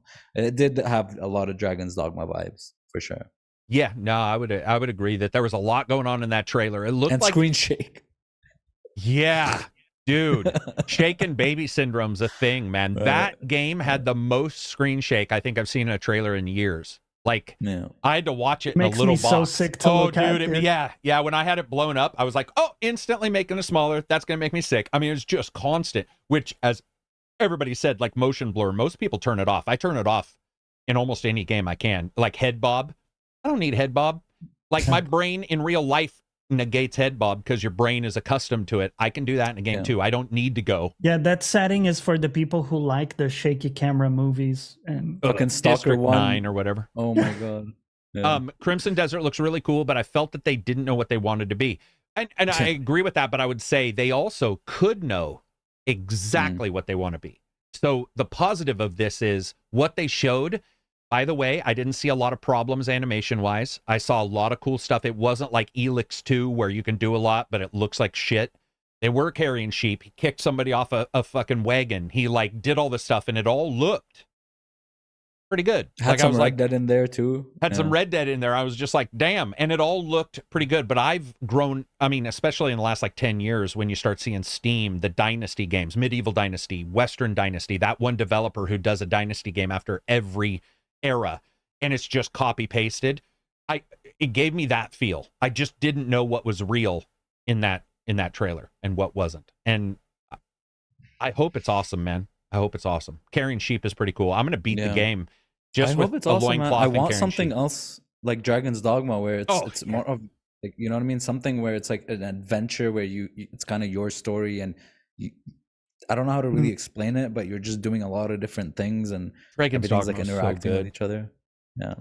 I always wanted to try one of these like free aim action-based MMOs, because the only style that I've played have been, Final Fantasy 14 tab select type style. I do want to point out real quick, this is not an MMO, Johnny.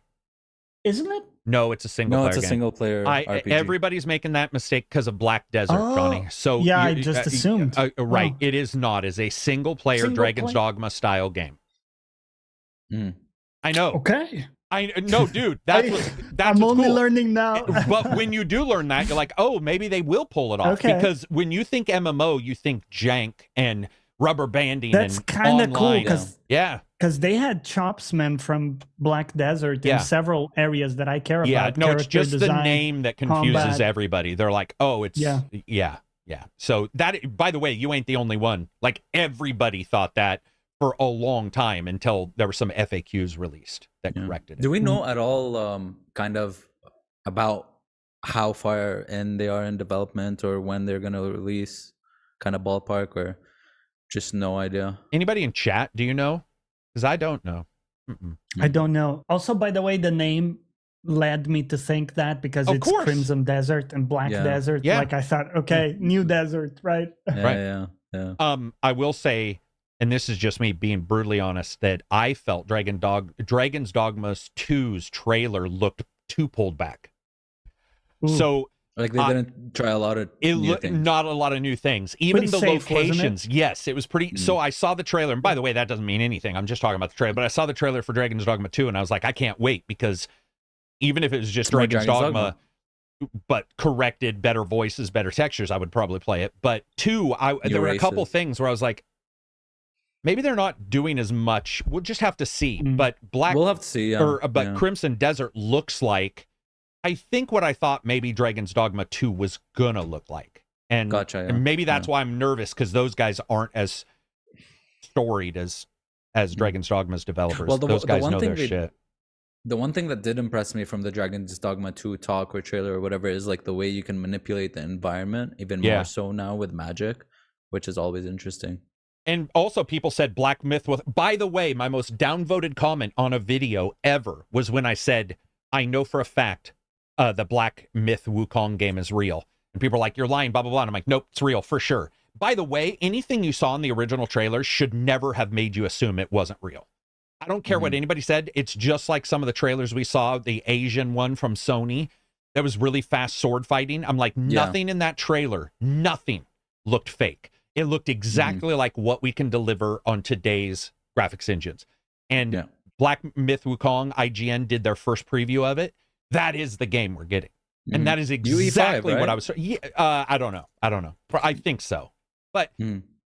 when you look at the trailer, even the original one, you're like, there's clipping, there's all the, it's like, yes, it looks amazing, but you can still see that there are problems. It's, maybe it's because we're just so burned, on titles. Especially from Chinese games. Yeah, right. I mean, there's a bit of nationalism there because we see what they allow out. It's just like Lost Ark. Remember, that was a Korean game, I believe, but everybody was like, oh God, it's a Korean game. And it did have a lot of the trappings, but it was also huge. Yeah, but it was also huge and had a ton, so we sort of ignored it because content will beat out a lot of those worries if it's good content. Here's something somebody just said, that Crimson Desert had a trailer in 2020 saying it was releasing in 2021. So that's good. So that means we could be close. Yeah. What got delayed to 2024? Something just they showed a trailer too, but it was moved to 2024. Stalker. Yeah. Stalker 2. Which I'm surprised about. I thought it was going to be delayed indefinitely, but they did say Q1 2024. So 2024 now is shaping up to be a strong, not as strong as this year, but a strong year on its own. I talked to somebody who played it on Gamescom's floor or whatever. He didn't really say if it was behind the scenes, did he? No. Anyway, thought it was awesome. So, like, nice. And it looked like it has recoil now, but as a sequel. Yeah, it looks like it has recoil now too. Did Stalker awesome. 1 not have recoil? That's an old game. It did. It did have recoil, but Stalker 2's early trailers, I think maybe the player was just really good at recoil control, but it looked like it was just pea shooters. But in this trailer, I saw some shakiness to it, which is cool. I want to point something out because I'm not disagreeing, but I want to point something out. Lombardo says, I'm scared of UE5. PC requirements are starting to get out of hand. Hopefully developers will improve optimization. I'm going to push back and say, if we read the Steam hardware for, and if you guys want to bring this up while I'm talking, we can, the new one for this month, but the Steam hardware survey shows that gamers are on trash PCs. And at some point, I'm okay with us moving forward. Now, I'm not saying moving as forward as Avium, Immortals of Avium moved way forward, and it didn't really require that. I know some people had issues. Mine ran, I was actually surprised. Mine ran pretty good. It had some issues, but I'm going to push back and say that I think we might be at the point where we need to move forward and leave some of these behind. Because remember when I was reading the video cards for the survey? Yeah. And it was like a 1050 Ti or something ancient that everybody played on. And it's like, dude, that's not even half of an Xbox X. Yeah, like, I mean, at least be at the point. same level of the current consoles. Of the current console. That's, you got to think of like how they're developing their games. If it's multi-platform, they're, you know, there's going to be that kind of, I don't know if like pullback is the right word, but there's some homogeny, you know what I mean, between the systems. Yeah, it's for me at least. I just think it's okay to move forward. I mean, we are getting well away from those old cards that people were using. Like when we read the survey. By the way, that was 4 months ago when we read that survey. So I don't know if it's changed much, but I was on NVIDIA 660 until last year. Weissman says, "Damn, does that boot Windows?" Like, that's ancient. I shouldn't say that because some mobile CPUs are awesome now too. But ACG, have you reviewed Wayfinder? I haven't got to play it at all. Yeah, some other people were worried about DLSS and FSR, like making people lazy. And I would say that it can, but it's also the same thing that console makers are using. So I'd say we're also getting to the point to where people are saying, well, if you can run FSR and we can look better, we should put FSR in our game, or DLSS. What I don't like is when they remove one technology. Like Starfield doesn't have DLSS. And that sort of sucks. You know, like, just have them. And AMD doesn't allow it, but NVIDIA, a lot of NVIDIA games will have both. And that's bothersome. We need to like move on from the hardware requirements. Johnny and I talked about this last podcast where like we both had G-Sync capable monitors and stuff. And you're like, that's the first thing I turn off. Capable. Yeah, a lot of people are capable of shit, and we all sit at home and don't shower. Like, capability does not mean results, right? You know, true. Dude, that's the first thing I turn off. Like, I instantly turn off any of the G. Well, I'm reviewing too, and I know a lot of people don't have it, but it just, I upgraded from a Radeon 270 2 months ago. Is a 270 as old as I think they are? Oh yeah. Okay. I will admit, people are saying that they're expensive. That is for sure true. Yeah. We do need to upgrade. We are on old stuff, but yes, they do need, I mean, they're expensive. Video card, it sucks. There's no way around it. But you can't just sit on your hardware forever. We were talking about this yesterday about RAM. Some people are still playing their games with 8 gigs of RAM. Like, bro, man. It's just like, that's ridiculous. Oh, look at this. Cho Walker says, AMD said on Twitter today they weren't preventing DLSS on Starfield. So that means maybe something with the Starfield's... DLSS has to do something different with its frame buffers than FSR, I believe. They do. They have a slightly different setup. So it'll probably take a little while. That's great. That's cool, man. That's awesome. And the process of generating the data set for DLSS is also... Isn't it? I think it's different than FSR's. I don't know a lot of details, but yeah, you do need to...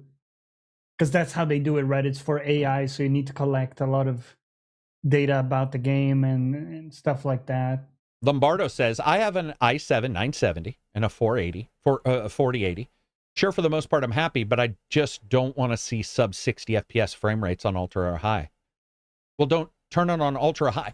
See, that's another thing. I agree with what he's saying, but we talked about this with Assassin's Creed. Assassin's Creed has a cloud setting that's like ultra, each like 8 or 12 FPS, and you cannot tell that it is different than high or medium. And so it's like the ultra setting just needs to have a warning. You know, what's the term when you take a drug and it doesn't really work? A placebo. It needs to have a placebo setting and just be like, dude, seriously, if you turn it on ultra, there's a chance that you are in no way, shape, or form going to see that. Like, you're not going to see that improvement. That's right. Assassin's Creed shows it for sure. Not every ultra is born equal. Right. Some are like absolutely future proof. Don't even try it. Johnny, have you also seen the games that you turn them on low and you're like, this still looks pretty good, but it's also still, it requires a lot of performance, but you'll turn it on low and you'll be all, they didn't really turn much off on low. You know, you're still seeing high detail everything, and you're like, that might be a problem. It's also like this notion that, you know, because you have one of the latest cards, you should be able to run the game at 4K 60 ultra. That's just simply not true. Yeah, I mean, right. It would be great, but it's just simply not true. You know, some games, they don't scale that well into 4K. And we see this with some games where they have amazing performance in 1440p, but when you push it to 4K, you start to see, God damn, you know, like you need a lot of firepower to brute force. And when you do the bandwidth requirement for 4K, by the way, this is not unheard of outside of graphics cards either. Even HDMI cables have this issue. So like the cable, the non-technical piece, if you get a shitty HDMI cable, it may not be able to pump out the full bandwidth that you need for, I mean, and by the way, even ports, we know, I think it's the 4090 that has the older HDMI ports. It doesn't even have the newer ones that allow for that. Or some TV ports. Some TV ports. Like, yeah, that for sure happens. But I see what you're saying, though. I just want to point that out. Dave says, the only time I notice frame rates are when they drop below 40s. What I notice is this. Yeah. It's mostly the fluctuations. Yeah, man. Dude. When you're like Johnny was saying, you're doing 60 in Baldur's Gate, you know, 3 and Act 2, and you go into Act 3, and your brain isn't ready. Like, rup. Yeah, and it's like, oh my God. And that makes me a little sick to my stomach, where it's like, if absolutely. You know, you're trying to track an enemy, and it's like, and you know, you get a little sick. Yeah. I'm surprised Immortals of Avium doesn't have HDR. Guys, prepare for HDR to be removed from everything. Removed? Yeah. Or not put in, yeah. Dude, like, every dev I talk to is like, dude, HDR is a mess. Yeah, so what they do is, for example, the Xbox has fake HDR, where they do you can upscale your colors. Upscale colors is not a thing, but you can widen the color gamut. It does AI to do that.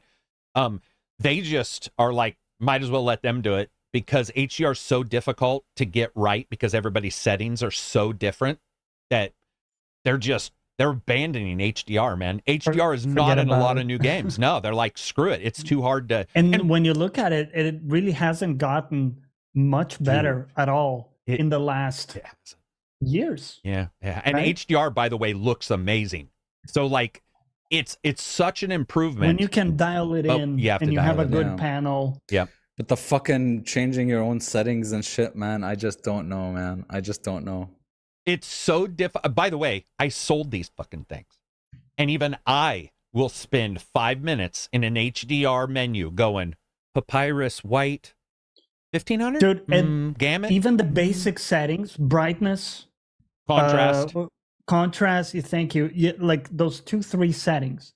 I spent 30 minutes trying to dial in something that looked good, because what would happen is they have a scene where that's showing you a preview, and you're dialing it in. Boom, it looks great, right? Okay, well, guess what? It's dynamic, right? So now you go into the game, and a different scene looks like trash. Yeah.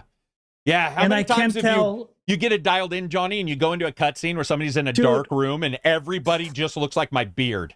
Oh, everything's just jet black, and you're like, because I have no clue what's happening. Slightly colorblind, so I don't fully trust my ability to discern, what's like good from, is it me or like what's going on? Yeah. And so it's oh man, it's a big. And by the way, HDR, like Injustice, you get that cranked up and you start playing, and Cadiz was over, like I always joke about, and he went home and was like, something's wrong with my system, and I'm like, no, it's because you were playing on an HDR TV. And he was blown away by the day. He was like, oh my God, this looks terrible on my TV. And so he bought an HDR TV.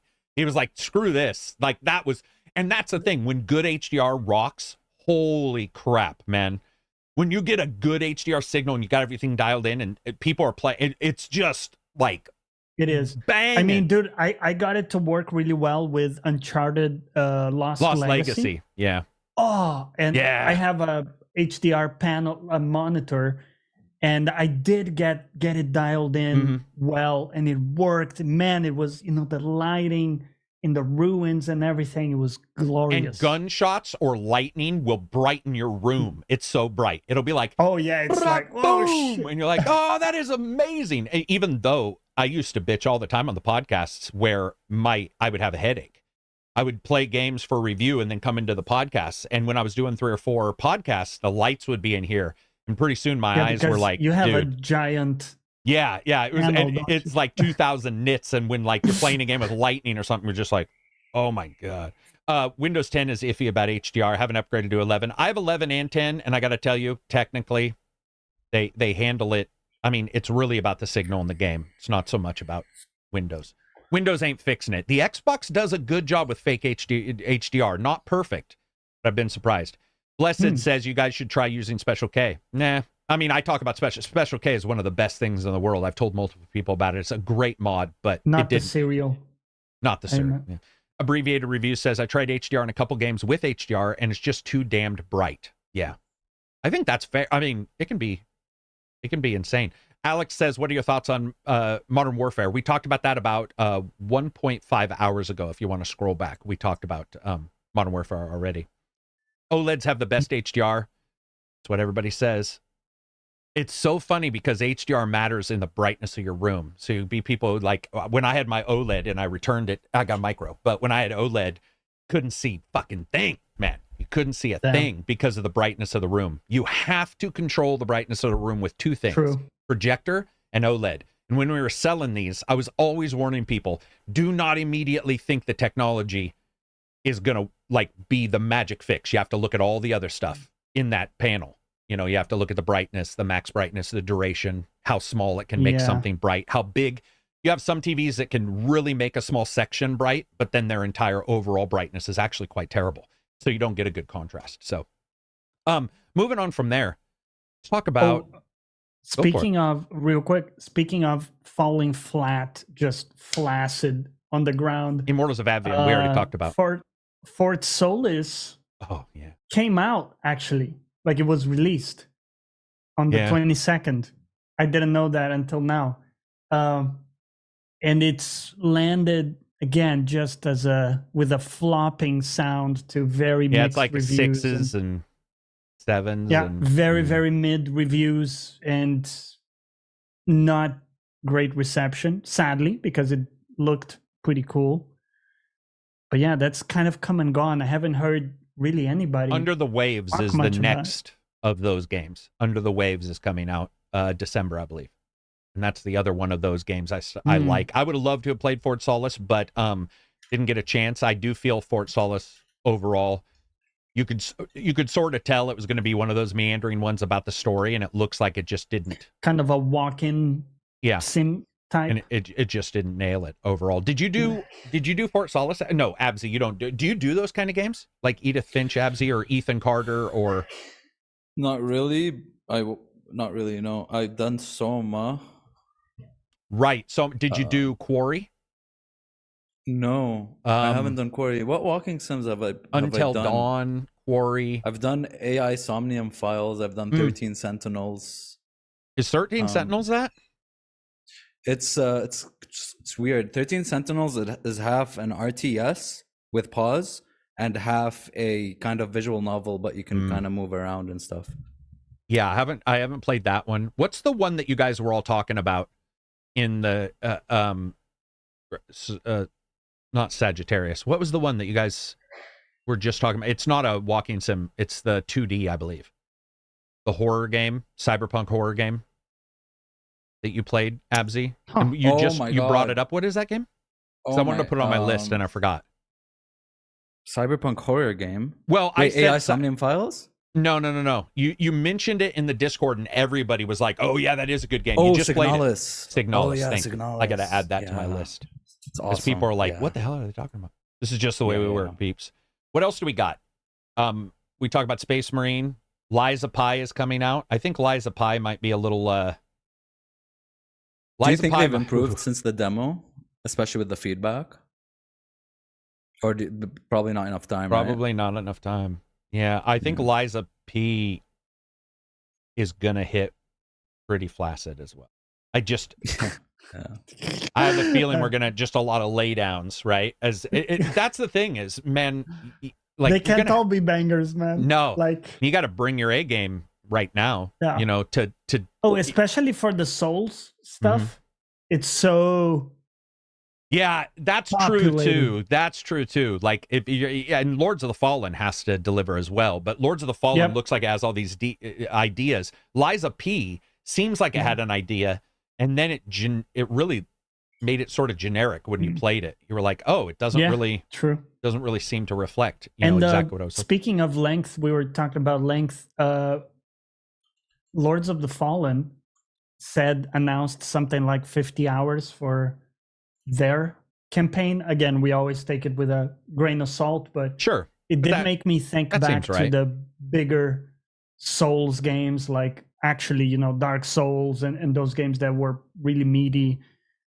Whereas a lot of the other secondary Souls tend to be pretty short, right? Like the 10-hour span. I think so that was pretty cool. I think 50 hours is probably well, I don't know. Yeah, 50 hours might see whenever they say 50 hours, it's hard to know because that's such a generic.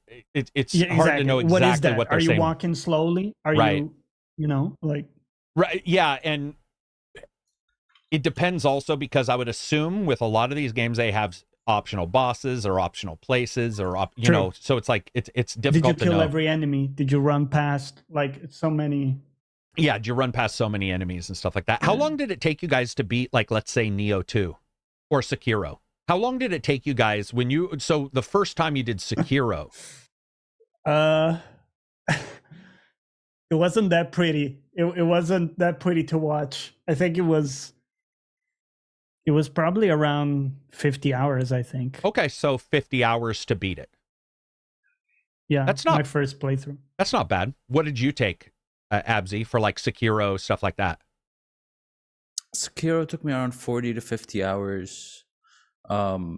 Is it just like Souls games, you mean? Yeah, just Souls games. What's your, like, what, for the bigger Souls games, the premier Souls games, are you is it 50, 60? Aside from Elden Ring, because Elden Ring took me like 180 hours or whatever. Neo 2 was around 60 hours.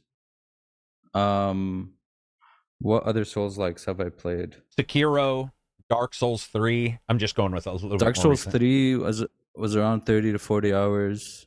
Demon Souls took me 20 hours. It was a shorter game. Yeah. Yeah, true. $5 super chat, Dead Space Martyr.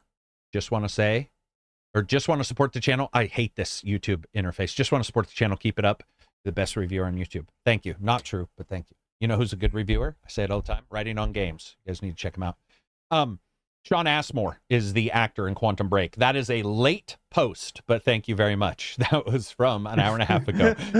But you're absolutely right. Let me get to some of the questions on Twitter real quick. JD says, Karak, I'm not sure your stance on sports games, but with this year's Madden sending out review codes late and being at 66 overall, do you think the NFL ever opens its license again? Could someone like 2K get another shot? I'd love it, but do you know why they're sending out codes late for sports games? Because it's a fucking sports game. It's the same stuff every time, and they're selling to the same people every time. And until we get a new generation with new capabilities in controllers or what have you, I bet you a lot of these sports companies are just going to be, why even, why let it get dinged early if we do have issues? We're just going to, it's football. We're just going to really, there's not a lot going on. And you get new in hardware. In a way, it works, right? People are buying the stuff, and they don't really need to innovate in a big way. But doesn't work in, right. That's what I was going to say. It doesn't work in delivering a great game. It works for them in just saying, here's a title, what's the term? Here's a roster upgrade. Yes. How many times when I was growing up did they talk about a new throwing system? We've got the new Ace Ventura a new alignment throwing system. Yeah. That looked a little... a new ball... physics. Yeah, we got new balls physics. I'm just gonna do that, and you're like, and then you play it, and it's hit A to throw.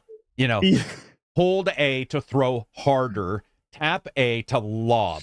Like that has been the generic sports mentality for how long? NBA Jam had the same basic controls as NBA 2K 23 or whatever at right now. Like, it's just the same stuff. It's just the way it is. Does anybody do sports games but me? You guys ever do sports games? You do UFC? No. Okay. No. Some Trying to think. 2K with friends. I don't really play sports games. I used to play some. NFL, or were you doing FIFA? Well, I didn't like FIFA, but everyone played FIFA here. I guess the team sports game, the one I liked the most was 2K. The last one I played was like 2K8 or something. Yeah. God damn, man. 15 years ago. I had to do the math for a second, so I laughed longer than normal. I was like, I think 15 was right. Racing games? Is racing games a sports game? Yeah, I mean, it depends, but I would say F1 or a NASCAR game when they're officially licensed by NASCAR. When you're officially always going left, I think that's a race, or that's a sports game. Ride, the motorbike game. Well, racing is a sport. Yeah, it's a sports game. I've done the Ubisoft one where you would snowboard plus do all this other type of shit. Was that Riders Republic or Steep? Because they're both they overlap. I played Steep. Yeah, I've done some snowboarding games for sure. You know, SSX, all this stuff. Yeah. Abbreviated reviews, $1.50 super chat with a hamburger icon. I think that has to do with my little.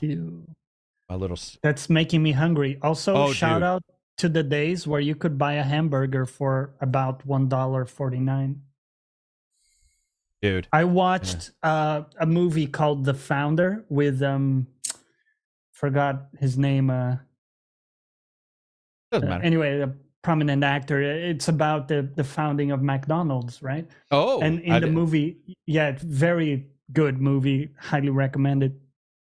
It has an excellent cast. But anyway, the point is, like in those days, someone would go in and they would say, like, give me a burger with fries, extra large soda, right? All this stuff. Yeah. And they would go like, okay, that's 35 cents. Yeah. And I thought I must have heard wrong, and I went back, and it was I think 35 cents. In chat, what's your favorite fast food? It has to be a fast food, so a chain. What's your favorite? Do you guys have a favorite like fast food? I do. For me, it is Burger King, and it comes down to nostalgia a little bit because I used to go to it in my teens with my mom and dad and stuff. Mm-hmm. It was kind of like a nostalgia thing whenever I eat it. Yeah, that would be the one. Absy, fast food, favorite fast food?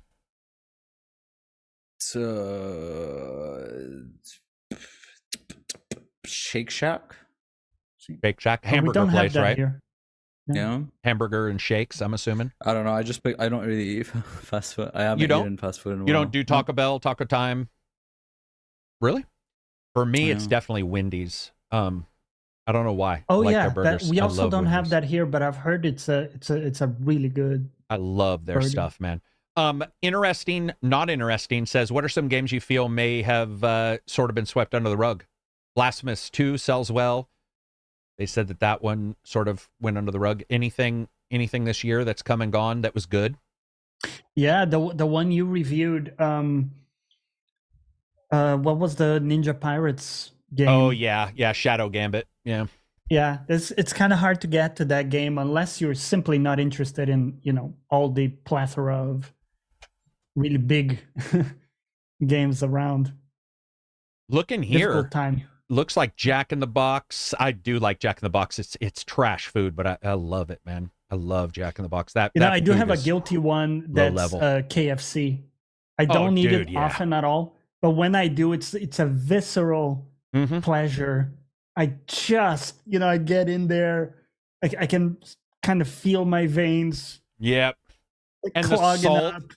Dude. Yeah. I had friends over playing the original Far Cry. And they came over and we got chicken, and we ate so much chicken that like you could see us swelling up from water weight. Like it was bad. And the next day I was so sick. And what did I do? I woke up and had the rest of the chicken like an idiot, man. Yeah, the just leftovers. Felt horrible for the rest of the day. All these other questions we've got to. Gats Days does say, did MS make the right choice in dropping parity clause for Baldur's Gate 3?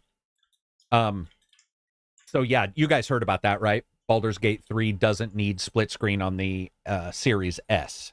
So I think overall, I mean, whatever works to get it out. I don't know. Do a lot of people play split screen? Like, do you guys know? Do any of you guys do split screen on a CRPG like that? I don't. So like, not really. No, mostly online. Yeah, I would do online. So I think overall, that's not necessarily a giant loss. Like nothing that's massive, you know. Chicken version of Hair of the Dog, KFC. Jack in the Box is S tier for snacks. Yeah, and their tacos. They're greasy-ass 99-cent tacos that I'm sure are spit out by some alien tight in the back of the back of like the building. Futurama episode. Oh yeah, some Futurama episode. They're nasty. They look nasty. They're limp. Like they're supposed to be hard, but they're like, they get a little greasy, but I'm telling you, I don't know what it is about them. One of my friends was like, dude, these are the best tacos I've ever had. And I'm like, dude, it's Jack in the Box. Why would you get a taco? Like going to a Chinese restaurant and getting, you know, a burger. Like nobody does that. McDonald's and you get a salad. Right. Nobody does that. Nobody real does that. That's from movies. And I tried them and I was like, these are the best tacos I've ever had. They're so gross, man. You know, actually, funny enough, what really annoys me, like a pet peeve in shows and movies, and I see this in Foundation the whole time. Yeah. People walking away from full meals. Oh, dude. They have I saw somebody post about that. Meal. Yeah. Doesn't matter if they're rich or poor, and you see these guys just walking away from the meal, like they barely started. Or they pretend to eat. Somebody's getting ready to eat, and then they put it down, and you're like, "Oh, do you want to go visit the what?" That's what because do you it's mean? We 40 just or started. 50 takes, man. Like 40 or 50 takes. God. How many pieces of shrimp do you want to eat? Like it's a lot. I wonder if the split screen problem is why we haven't heard about Gears 6. It's been 4 years now since Gears 5. Well, Gears 6 was written. Rod Ferguson, who went to Blizzard and Diablo, had stated that they were working on 6 when he left. So he thought that they'd probably rewrote it and ignored his stuff just because it makes sense. But I don't remember the last time I used split screen. Cheo Walker says, yeah, it's been a long time since I've used split screen, man. Yeah. Split screen's great. It's just, even games that have split screen, if they have online networking, do you know what I usually do? Have somebody bring a console over and we go networked that way, because then they have their full screen if they bring a TV or use split screen. Especially with handhelds coming out too. Oh yeah. All that stuff. Yeah. Speaking of that, man, did you fix your laptop, Abzy? You had a video card issue? I'm getting a replacement. I fucking replaced the video card, replaced the whole motherboard, replaced the RAM, and none of it fixed it. So no shit. What who is this? Who made this? Lenovo Legion, and it's supposed to be some of the best laptops, gaming laptops, and but the repair process was that easy? I have premium care support apparently for 2 years, so they do anything. They'll replace every part. They'll replace the whole machine. They'll do whatever. Gotcha. Yeah, the reason why I was wondering is because now we've got all the new handhelds with the same chip that I have in that little mini PC I'm reviewing, and they're pretty powerful. It's pretty nice to see them. But you had a 4080, I think, right? Or 40. Yeah, it plays games better than my desktop right now because I haven't upgraded yet. That's nuts, man. It's so crazy. How long does the battery last on that though? Like bad. If I'm gaming without if I'm an gaming hour without, and 15 or something. It's like an hour, dude. Yeah. Right. Pushing it. Yeah, that's why, like with a laptop, I can't tell you a time I didn't use it plugged in. Like there was always. The best part about it is just being able to go to a friend's house and play with them or something. Yeah, bring it over easily, plug it into something. Or the only thing I also don't like is just trying to play on a screen. I need it to be. I like it to be horizontal. I would use his monitor and stuff. Yeah, right. That's exactly what I was going to bring up. Is like I would bring a laptop like 910 or whatever. That ratio is pretty cool. Oh no, you mean 610? Do you mean 1920 by 1200? I think that's like the square more. I had to go to 16 by 9 when I started reviewing.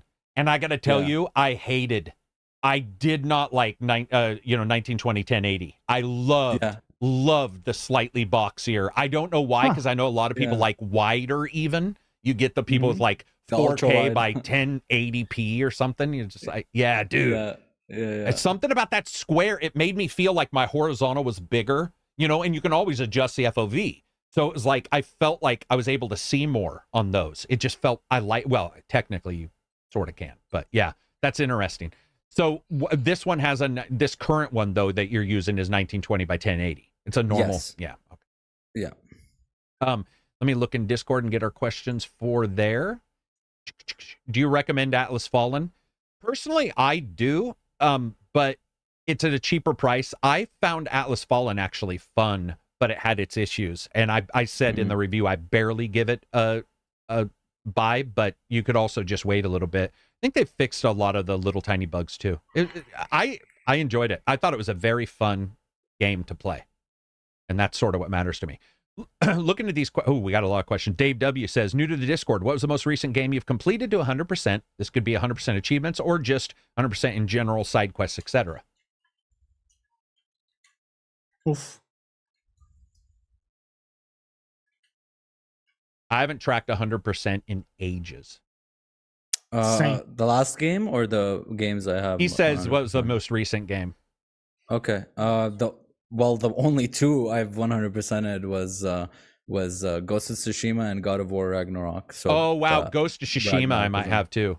Yeah. Yeah, because it was fun and it was very like simple to 100%. It was just like very digestible, I guess. Yeah, that's a good point. Ghost of Tsushima was just also not.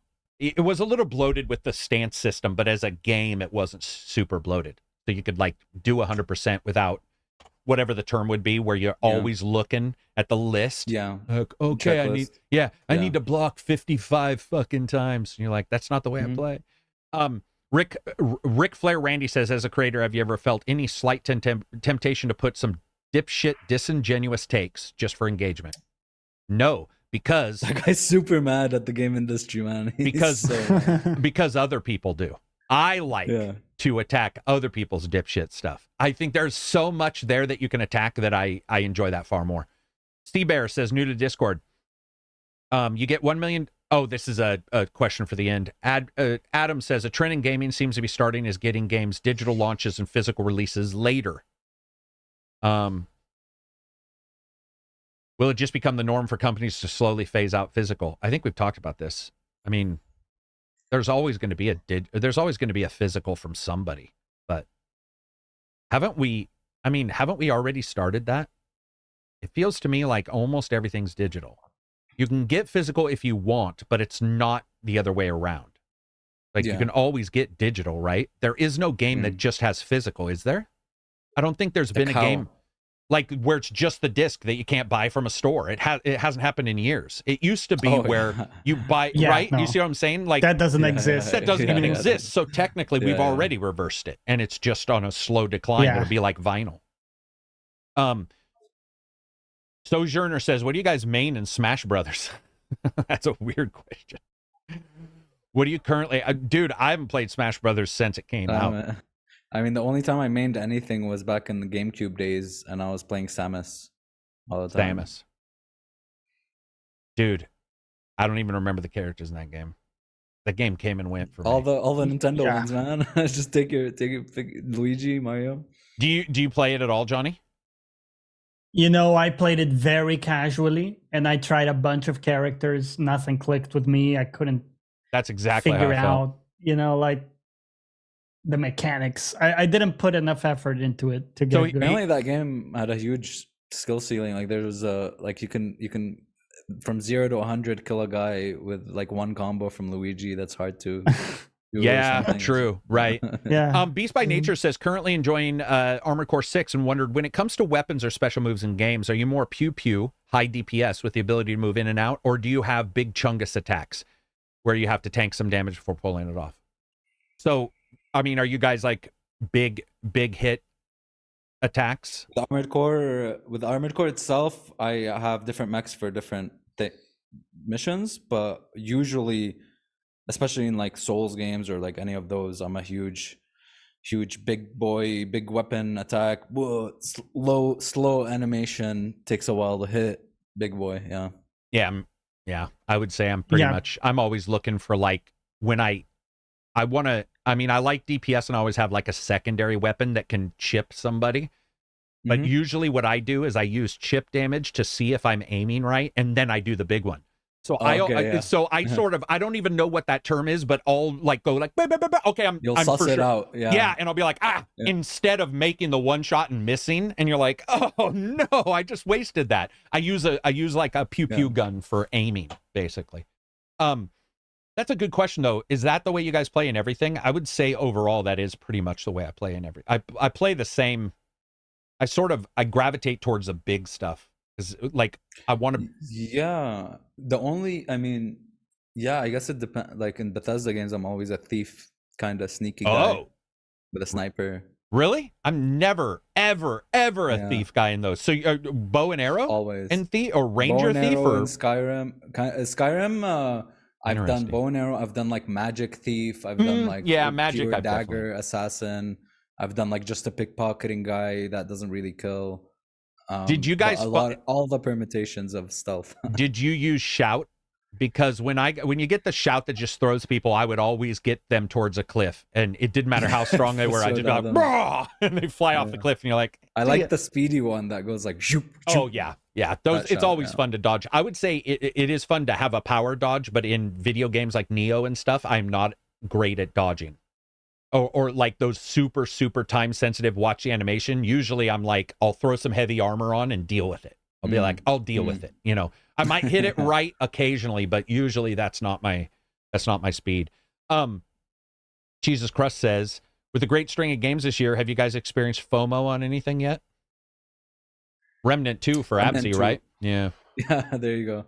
Yeah, I just hear you mention a lot, and I have FOMO for that game, and I played it. The game is really good. I have major FOMO for that game, but shit keeps coming out and stopping me from playing it. So yeah, no, I get that for sure. What about you, Johnny? Is there any? I had FOMO for Atlas Fallen. It didn't seem, super tight or anything, but I did think that I would find it fun to play. Yeah, me too. But just impossible to fit it in. Kind of the same with Armored Core. Right now, I am feeling FOMO, but I want to just, finish my Baldur's Gate playthrough. That's kind of the priority. And I'm not saying Armored Core and Atlas Fallen are equal, but there's something about those games that they have a specific thing that I'm okay with passing on them if I wasn't reviewing them too. Yeah, they're not like a Baldur's Gate or a Starfield. Right. And Remnant is a step above both of those. So I don't know why, probably because it's well done, and not that those aren't, but it has more to it, and it sort of ticks a little checkbox of like, it does randomization well. It's easy to get into without errors. There's, and also Armored Core, I would have loved to have seen co-op in Armored Core. It's got the 1v1, 3v3, but it's like, that could have been pretty insane to take a boss down where one person's big burly, one person's slick and fast, and you could have some. So they're not adding any co-op to it?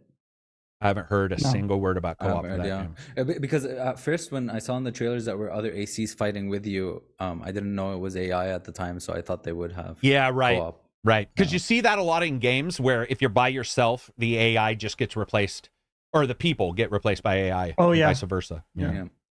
But I watched Fighting Cowboy play 3v3s in the event, and it looked fucking fun as shit. Fighting Cowboy had those spider legs. The spider legs. Yeah, he likes the spider legs. Just raining down missiles on people on the ground. It looked so. There was a team with like just 3 fucking tanks coming in, and I don't know. It just looks like it's just chaos. I've always been nervous about those games with smaller teams because you always are like, if one pillar is not properly set, and somebody defeats it, then for the most part, it feels like there's so much going on that it'll be easy to chip those other twos. I haven't seen, though, maybe people are pulling out wins with 1v3 because 2 guys die. I haven't watched it enough. It's respawn from what I've seen. Like, you die, you respawn. It's not like elimination. Yeah. And you just rack up score. Yeah, it's definitely a game that I think co-op, especially because of some of the boss designs later on, would have been...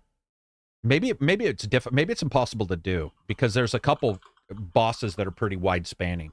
What else dude, I'm fighting a boss that he overwhelmed the fuck out of me, but looks so cool because he comes in and like pulls out like these like circular kind of guns and then just 100,000 missiles come out of them, and they look at you, and then they start rushing at you, and I'm like, damn. That's why, like, and you can get that missile type too that goes out and then down. Yeah, and they and say, then zoom, yeah. I boom. usually don't pick that one because even though they say it's better for side-to-side enemies, I usually just pick the AIM Robotech swirly missile one. But yeah, there's definitely some cool weapons. I saw Indio was saying he likes to use Gatling guns in those kind of games. I definitely like that as long as our spool up isn't forever.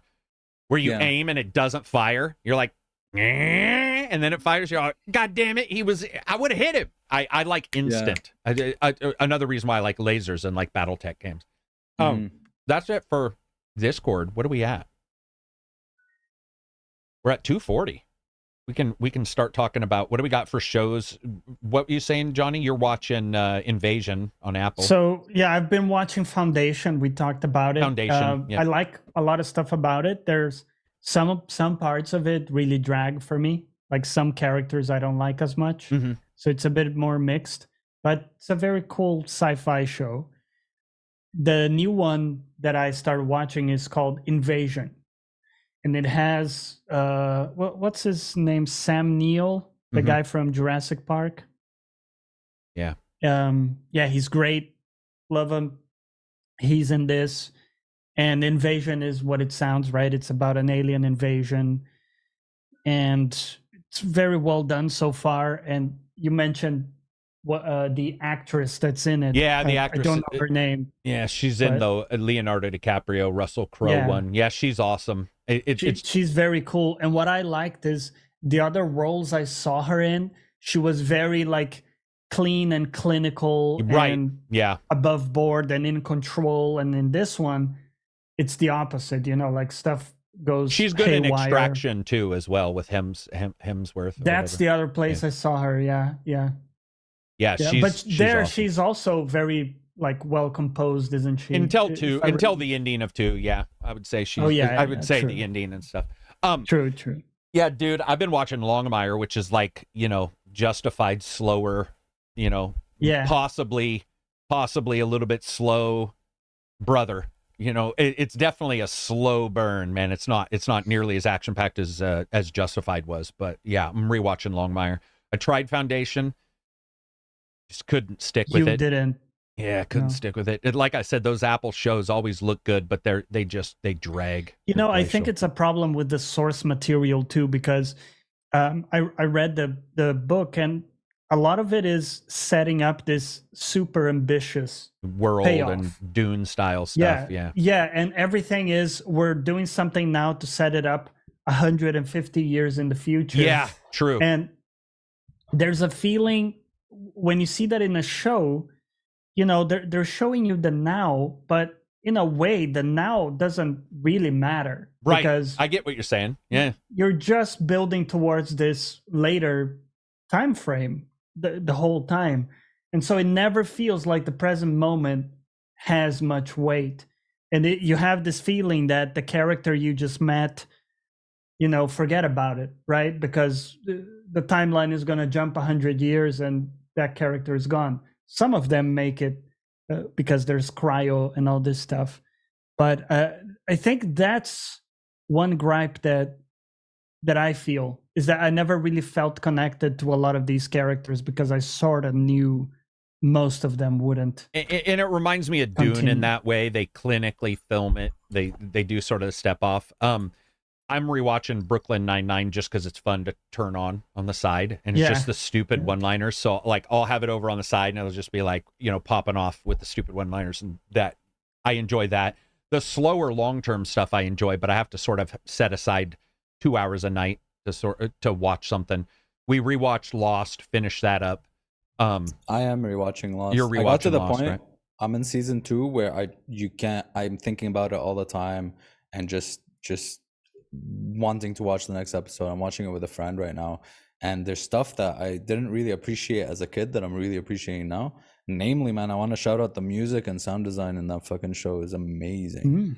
Music in that show is so sure good. They have some great music selection. Well, even the smoke monster, the sounds, that was and you're like, and then those sounds are amazing, dude. Yeah. Dude, how many times sounds matter? Like when you look at Rosa, favorite from Brooklyn Nine-Nine.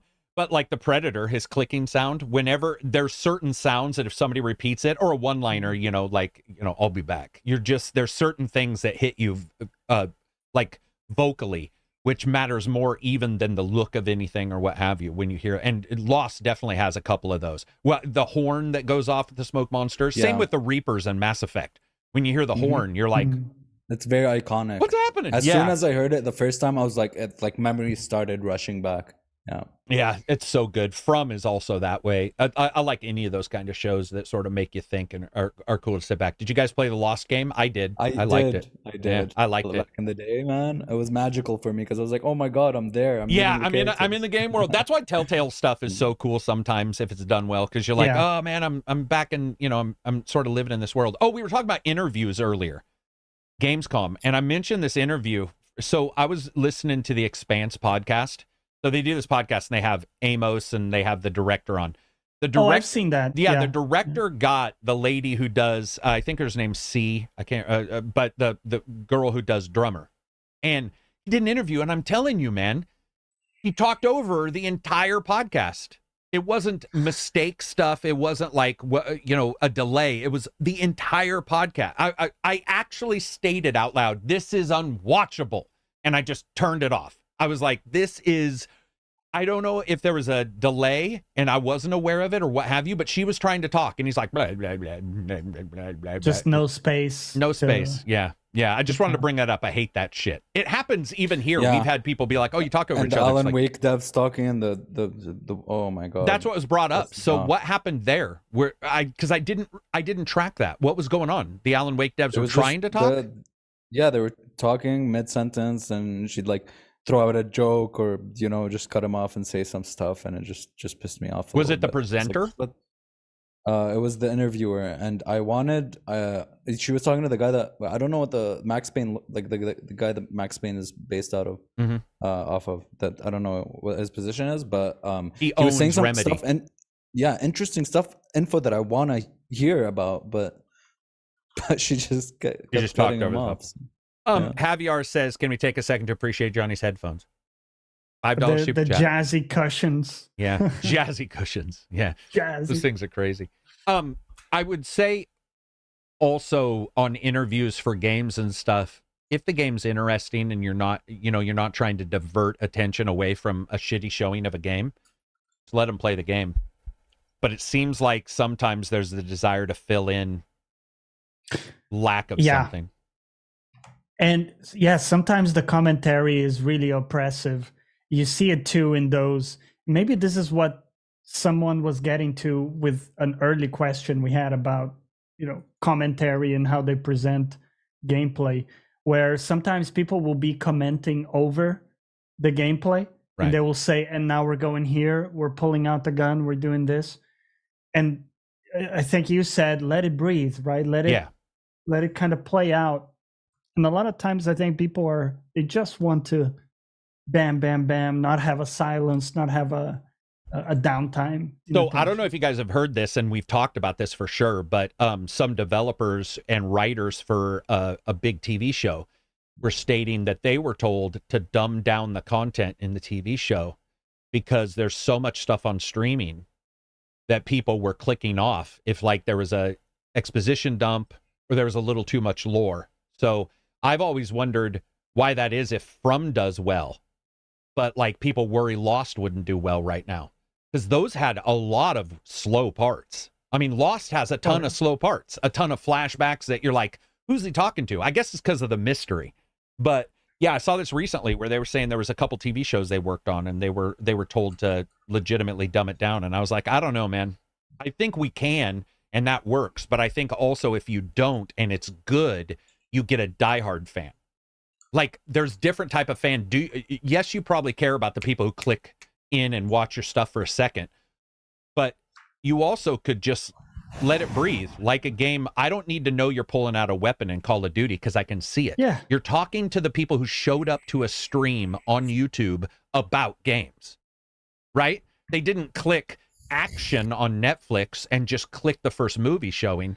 They actually had to search for your stream. Even if we didn't, like in a way, if we didn't understand the exact moment to moment of what the player is doing, that's okay, because we can digest 90% of what's going on, and we don't need to understand the minutia of, oh, he pressed X here to, Yeah. Why would you need to say that? I'm switching my weapon here. It's like, obviously we can see it switch. There's no nuance in games in that way.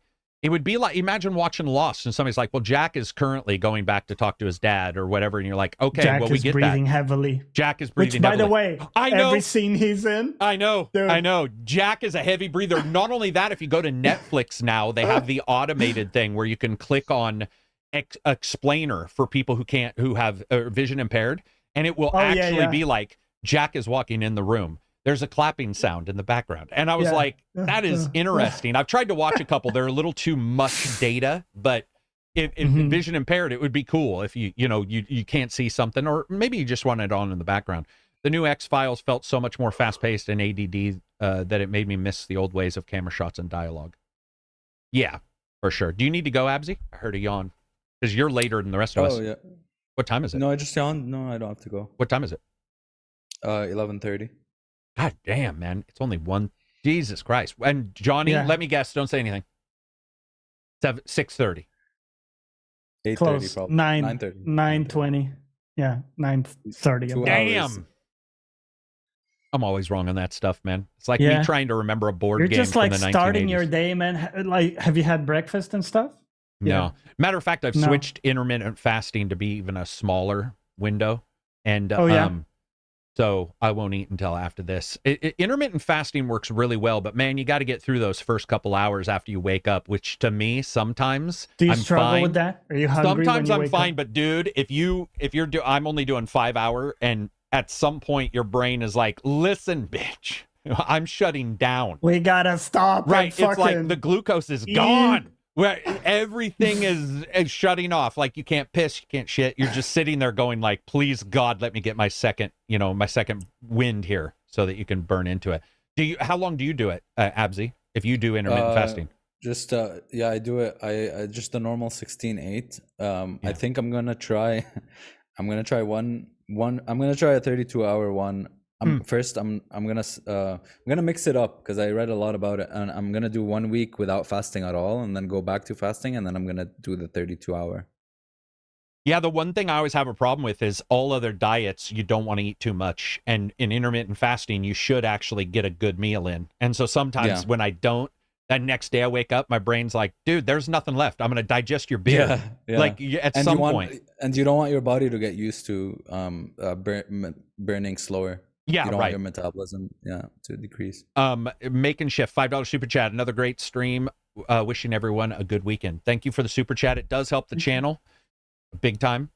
I have absolutely no clue why I'm being demonetized again. You know what? I wonder if they count total cuss words or something, and so we cuss a lot in this, and then a review comes up, and they're like holding it against me. They're all, if he cusses, because I'm telling you, Atlas Fallen being demonetized, I have watched that 50 times. There is nothing in that entire video that should have been demonetized. Blood or violence or anything. No, it's not. Yeah, you're fighting sand crabs, man. Yeah. Come on. Violence against animals. But back to intermittent fasting. Yeah, the short intermittent fasting works really well for me. 5 hours. 6-8 does not work, or 6-18 is not enough. 5 hour. I have to do 5 within. Yeah, like eating within the 5 or not eating within the 5. Eating within the 5. Yeah, 8 did not work. 8 was too much for me. I got too many reserves or something. So like I was going to go to 6, but 5 seems to be about right. And I think with 5, when you head in on 5, if you can make it, then I get not hungry. So I'll get into 5 and I'll be all, oh, I'm not really hungry yet. And then there's a little difficulty trying to figure out, do I turn on my metabolism by eating? Because then I will be hungry later. Or do I just say, screw it and do an all day? I've done all day fasting. That's been fine too. Like all day. Like the 24-hour? 48, 64. I've done a week. Oh, shit. Those don't. Okay. I want to try those larger ones. They're sort of fun because, okay, I don't know how to. Have you guys ever eaten at night and you feel horrible? You feel like you're a sweaty beast and you're just like, I feel horrendous. But when you fast for a certain period of time, there's this moment where you're like, I'm the king of the world. And so when I spar, when I practice, I'm faster. Like, it doesn't last the entire time. Well, it's ketones, but it's also, you don't feel bloated. There's no salt intake. You know, I drink. And no water being held. Yeah, right. You know, I'll drink like flavored water or pop. One thing that really helped me that a friend told me once was the rumbling in the stomach that you feel is not hunger. And that just completely rewired my brain. So that when I feel that rumbling in the stomach, I don't associate it with hunger. I'll tell you what, too. I think I'm born to fast because when I was younger, and occasionally I get hypoglycemia, and I'm telling you, it's a straight up disaster. It's the worst feeling I've had in my life. It was worse than being ill when I was a kid. It is hunger like I cannot describe to you. Like eating raw oats or wanting to eat everything, and fasting removes it, which is awesome. There's no hunger like hypoglycemia. Hypoglycemia makes hunger like this little minuscule thing. So it's nice because fasting removes that for the most part. Sugar-free gum is great. Yeah, sugar-free gum can be great, but if you're like me who loves to munch or chew on stuff, if you have too much sugar-free, you'll just end up coming out of it anyway. Like, sugar-free stuff fools you only for a certain amount of time, and then it seems like it becomes a problem. Juan asks you, what's the rumbling then? I forgot, man. I need to look it up again. He told me, explain it to me. But what is the rumbling in the stomach? But I completely forgot. I just know that it's not hunger. It's called Borbor Yagami. Yeah, yes, Yagami. It's normal intestinal sounds that occur during the digestive process. And by the way, they occur when you are digesting, but you can't hear them because you have food. And so the vibrations, vibration is also gas. But it's pretty cool to do fasting. It definitely helps, I think, for a lot of people, not everybody. I also think in the early morning, that hunger, though, if you're not doing something, you're going to break your fast. You have to be busy. I'm a busy morning person, so it's okay for me. That's the thing. Like, I wake up, I don't have breakfast, I go to work, I come back at like 4 or 5, time to eat. Yeah, works out well. Yeah. What anybody fasting in the? It looks like Indio said he was fasting as well. It's the tapeworms having a rave in your stomach when it's rumbling. Oh no. Have you ever fasted, Johnny? I do very short ones. What I will do sometimes, just to kind of reset my body, is I'll skip a meal. So, for example, maybe I won't have dinner, and then on the next day, I feel really hungry. Because sometimes I have issues with not having appetite. Yeah. For example. Right. And so that's one thing I do sometimes is, you know what? I'm just going to eat some cereal in the dinner. And then next day I'm like, okay, well, we need to get some food in here, and I'm back to it. Or I'll skip breakfast some days and just break my fast in lunch. I will say also, if you're a faster, I was just going to say, if you're a faster, if you're eating at night, man, if you don't eat carbs, it's so good because you won't eat a lot, but you'll still have fat. And that's one of the things is like, I'll have some meat and cheese or something like that. And the next day I'm fine. But if I had like cereal or something, which I don't even eat anymore, it's a disaster. But if I did, the next day I'd wake up and my stomach is already like, let's eat, bitch. Because, all of your sugars and everything are out of whack. What were you going to say, Abzi? Sorry. I think a couple of years ago I was watching, I think it was Joe Rogan, but they had a PhD nutritionist or something. She was talking about digestive enzymes and the efficiency or something like that, and at the very least you should eat within a 10 to 12 hour window. So if you eat at 8 a.m. in the morning, just have your last meal at 8 p.m. or even 6 p.m. or something. For your digestive enzymes to not reset after that or something like that. I mean, look at what they're doing now with people who have all kinds of IBS and stuff. They're starting to find healthy people and inject. I mean, it sounds gross, but they're doing like poop injections into the other person's intestines to fix it, especially if you're on antibiotics that kill your stomach, that can kill the antibiotic, which I was on for years. So it's like, I didn't realize I was so screwed up. The only thing I'm worried about is being allergic, or not allergic, but when you stop being able to digest milk. We've talked about this. Like, if I can't digest cheese, it's game over for me. I'm gonna go leap off a cliff. It'll never. Tragic. It's beyond tragic. I get depressed because I am addicted to cheese. There is nothing in the world I've ever said I'm addicted to, but cheese is is magic. That's all I mean, I'm on keto and I put cheese on fucking everything. But even without, I Dude, always put cheese on everything. A slice of cheese, like if you're working, like I'll be out on the deck and we're replacing our deck right now, and I'll be like a slice of cheese and I can work for like 3 hours. And it just, it's so, when you get that slice of cheese, it's fucking so good. It's like, but sometimes I open the fridge, I got these like slices of cheese, I grab some, there's like these squares called kiri, and there's like squares of like cream cheese, and I grab that as well and just like fucking munch on them. Michael, $50 super chat. Thank you very much, man. Hard to get you live, Karak, because my work schedule. Thanks for all you do. Thank you very much. I appreciate it, man. That's awesome of you. I'm glad you enjoy the videos or the streams. Thanks to these guys for showing up. I know the cure for hunger. Yeah, it's cheese, man. Cheese. Always cheese. Cheese, cream cheese. Cream cheese is good. Cheese and cheese. I told people I've dipped a slice of Colby in cream cheese before, and my family's like, "What are you doing?" And I'm like, "Doubling down on pleasure, bitch." You have never had watermelon with cheese? You told me that. I can't do it, man. I can't. Yeah, I know, because you talked about it. And I heard other people. Halloumi cheese. It just a different type of cheese than I'm used to. Yeah. I'm a pretty bland cheese lover too. Like I'm okay with just Colby. I don't need sharper. Like, and I'm not a goat cheese fan. You know, which somebody have those specialized cheese. I never got into blue cheese. I do on steak. Blue cheese on steak. I like those. Okay. I like those on pizza. Oh, have you guys ever tried like a 4-cheese pizza? Hell yeah. Yeah, dude. Yeah, that's good. I'm so hungry right now. Cheese dip, dude. Spinach and cheese dip. Spinach, oh my goodness. Yeah, spinach. I'm telling you. Definitely. What's the common denominator? It's cheese. Cheese. You can't tell me I'm not right. Cheese is always the answer. Amazing, hot, melted It's cheese. like the delicious glue bringing it on. Going down on the meat. Oh, yeah. Sorry about it. Did a commercial come up? I apologize. I should have hit the button on that. I've been trying to stop them, but they come up and I don't notice it. I'm glad they're actually running, to be brutally honest, because I have no clue. Hey. I try to figure it out. I quit sugary drinks. Yeah, I do diet. But I know a lot of people still, one of my friends. So this is fun. So even though I power lift now, I don't nearly as much as I did because of my injury. When I was powerlifting a bunch, I remember my friend Brad came over and there were 2 cases of Mountain Dew, real Mountain Dew, that I drank in one day.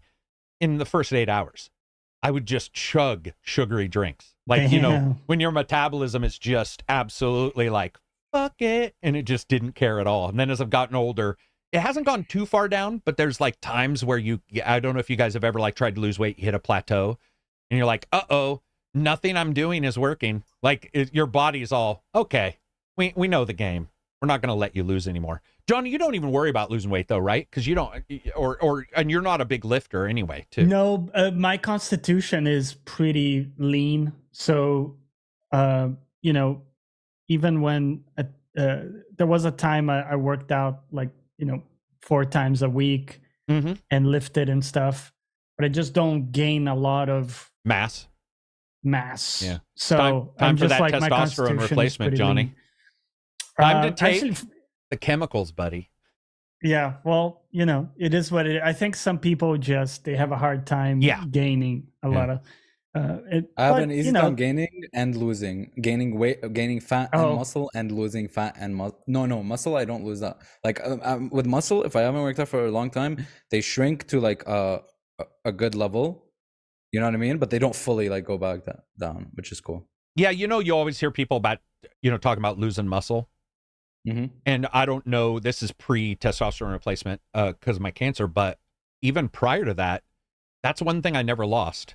Now, I do work out a lot, but even when I wasn't that much, I still remember going like, oh, my max has dropped down 25 pounds. So it's like 250 instead of 275. Doesn't equal size. Like you could still have the size and your strength goes down. Yeah. I also had but for me as well, muscle memory for me kicks in the first month of going back to working out. So that's cool. Yeah. Like it just, my muscles grow faster in the initial phase. I have a lot of friends who have bad tendencies. So when we go back to lift, they'll hurt a tendon because tendons need their own, like, my lower deltoid, I fuck that up sometimes, man.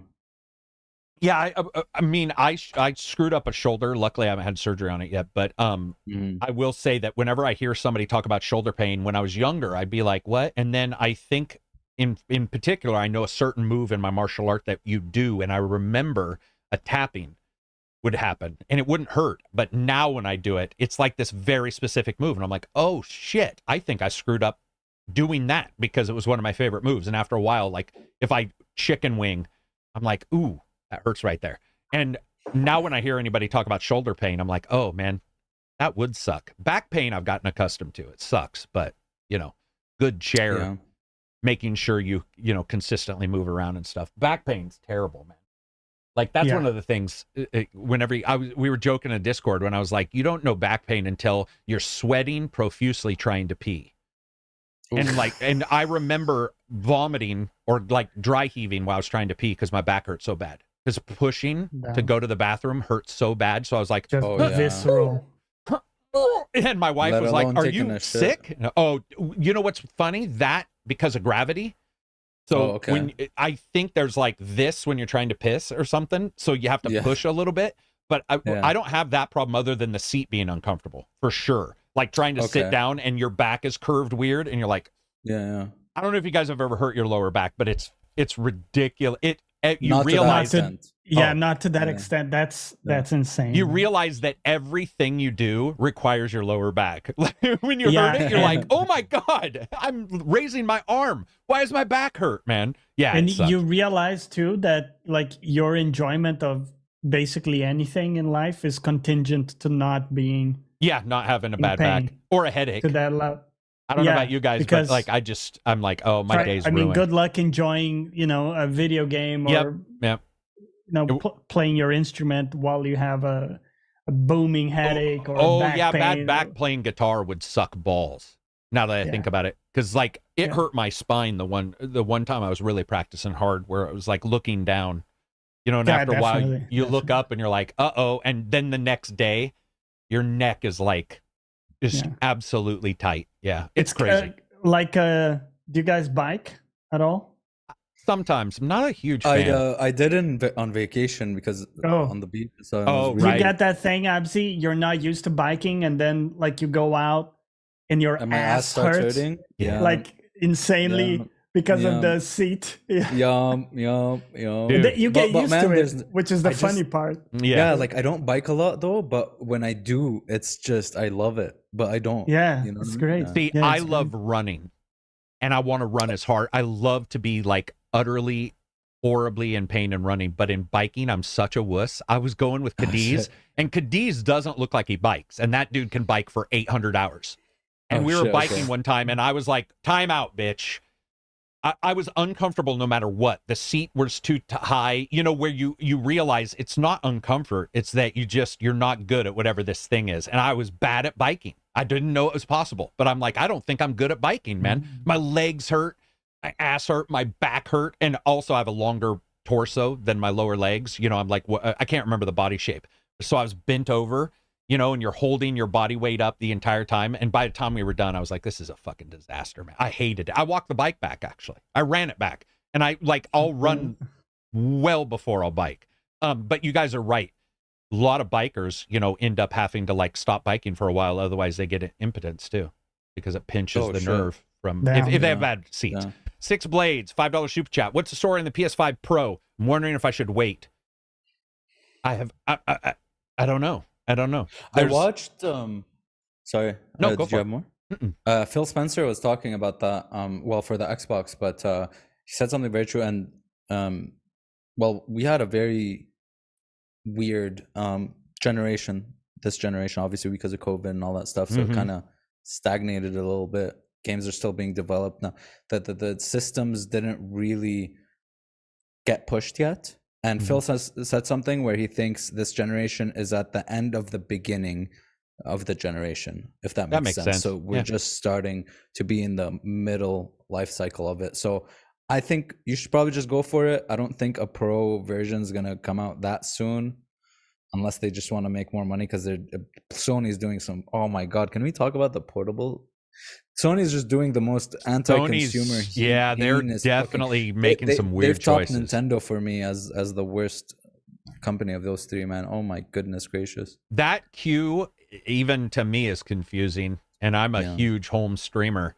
But I was like, you're not pushing cloud. You're not. It's basically for $200. $200, and not allowing any Bluetooth headset except their own, which costs another $200. Yeah, I don't get it, man. I don't that yeah, it's definitely that is one thing. And PS5 Pro, the thing is I have a 4090, sorry. Johnny's got a 3090 Ti. He's got a 4080, I think, in his laptop. And there are still some games we can't run at 4K Ultra. One of the things I want to point out is if any company says, including Microsoft, who put 4K 60 or something on their box, that means nothing because a developer can make it 1 FPS if they want. They could put, they could crank up the graphics to the point. So there's no promise of what we'll get. There's just no promise. We have no clue of what we'll get.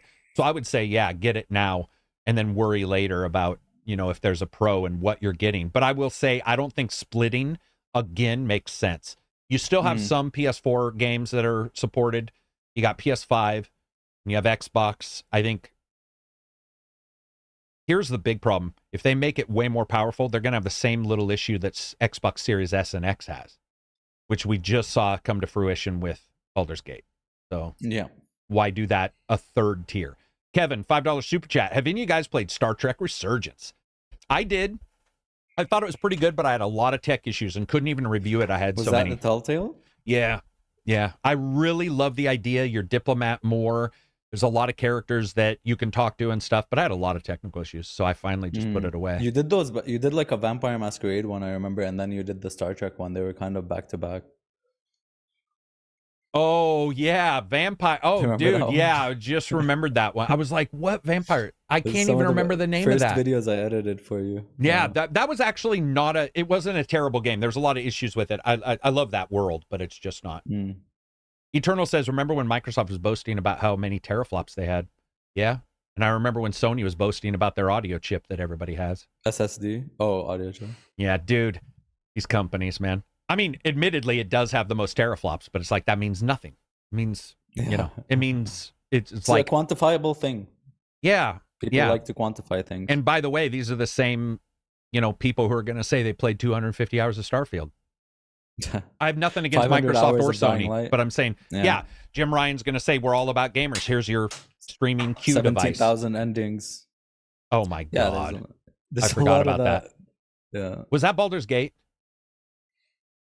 That was Baldur's Gate. Which, by the way, I think they're talking about like the scene permutations of stuff, but it's not in the game as of now.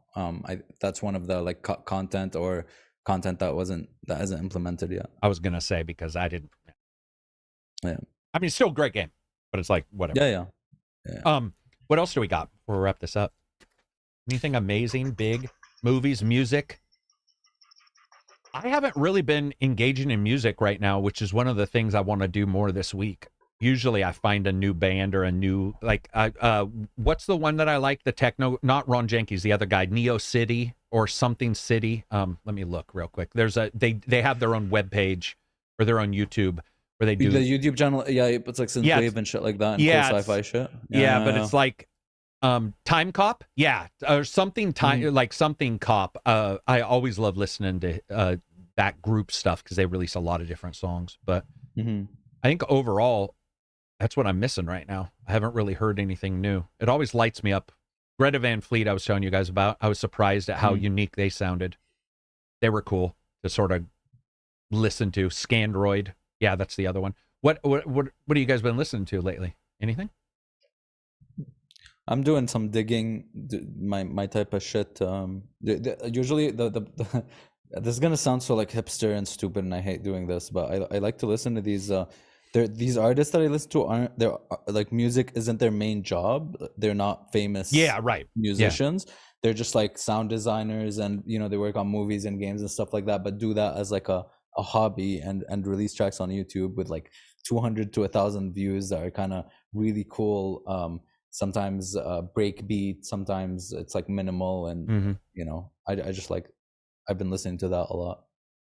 I like ambient stuff because I just play it and something will catch your ear and you'll be like, oh, whoa, what's that? And then you try, like, that's how I found, not Stratosphere, what's that one guy? But anyway, I found one that I liked and then found out he was the same way.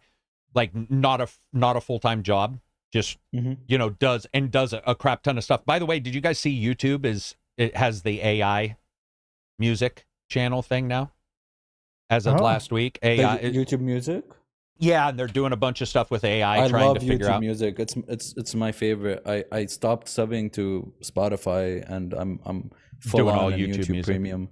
Yeah, YouTube Premium has been amazing, honestly. Yeah, they're doing something with AI where they're trying to figure out how to, is it copyrighted, is it not? One of the things I have a question about is, like, let's say we know this, some rappers have already done their own AI. And so if people are saying you can't copyright or whatever, it's like, well, yeah, you can, because these are the guys like, not everybody's against AI, regardless if you agree or not. And if they do something using AI and they're putting it together, I don't know, man. It's a weird time. It's going to be such a heady time for people trying to figure out where they exist. Human. It will be. It will be like that for sure. What else do we got before we wrap it up? Is that about it? What do we got? What are we at for time? Look at that. Johnny, when are you streaming next? Yeah, Johnny, what are you streaming next? 3:15 hours.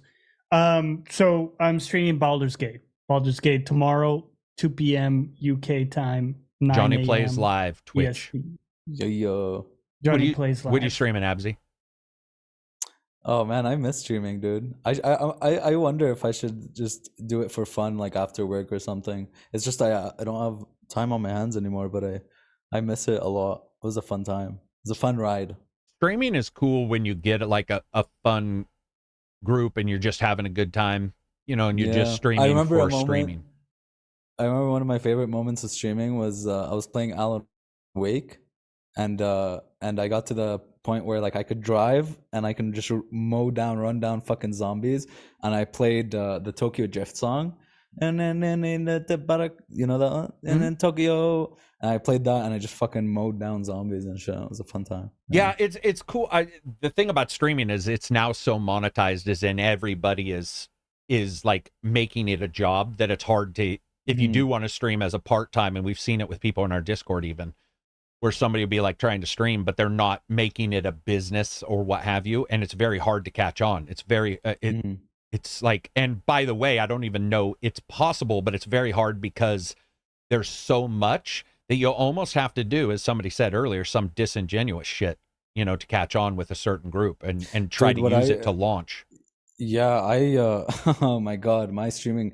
This is why I stopped streaming. It's because I realized like I was kind of getting bigger and bigger playing like these horror games and whatever, but outside of that, I didn't have any fucking content. The only time I would get, a lot of viewers is playing like Welcome to the Game 2 or whatever.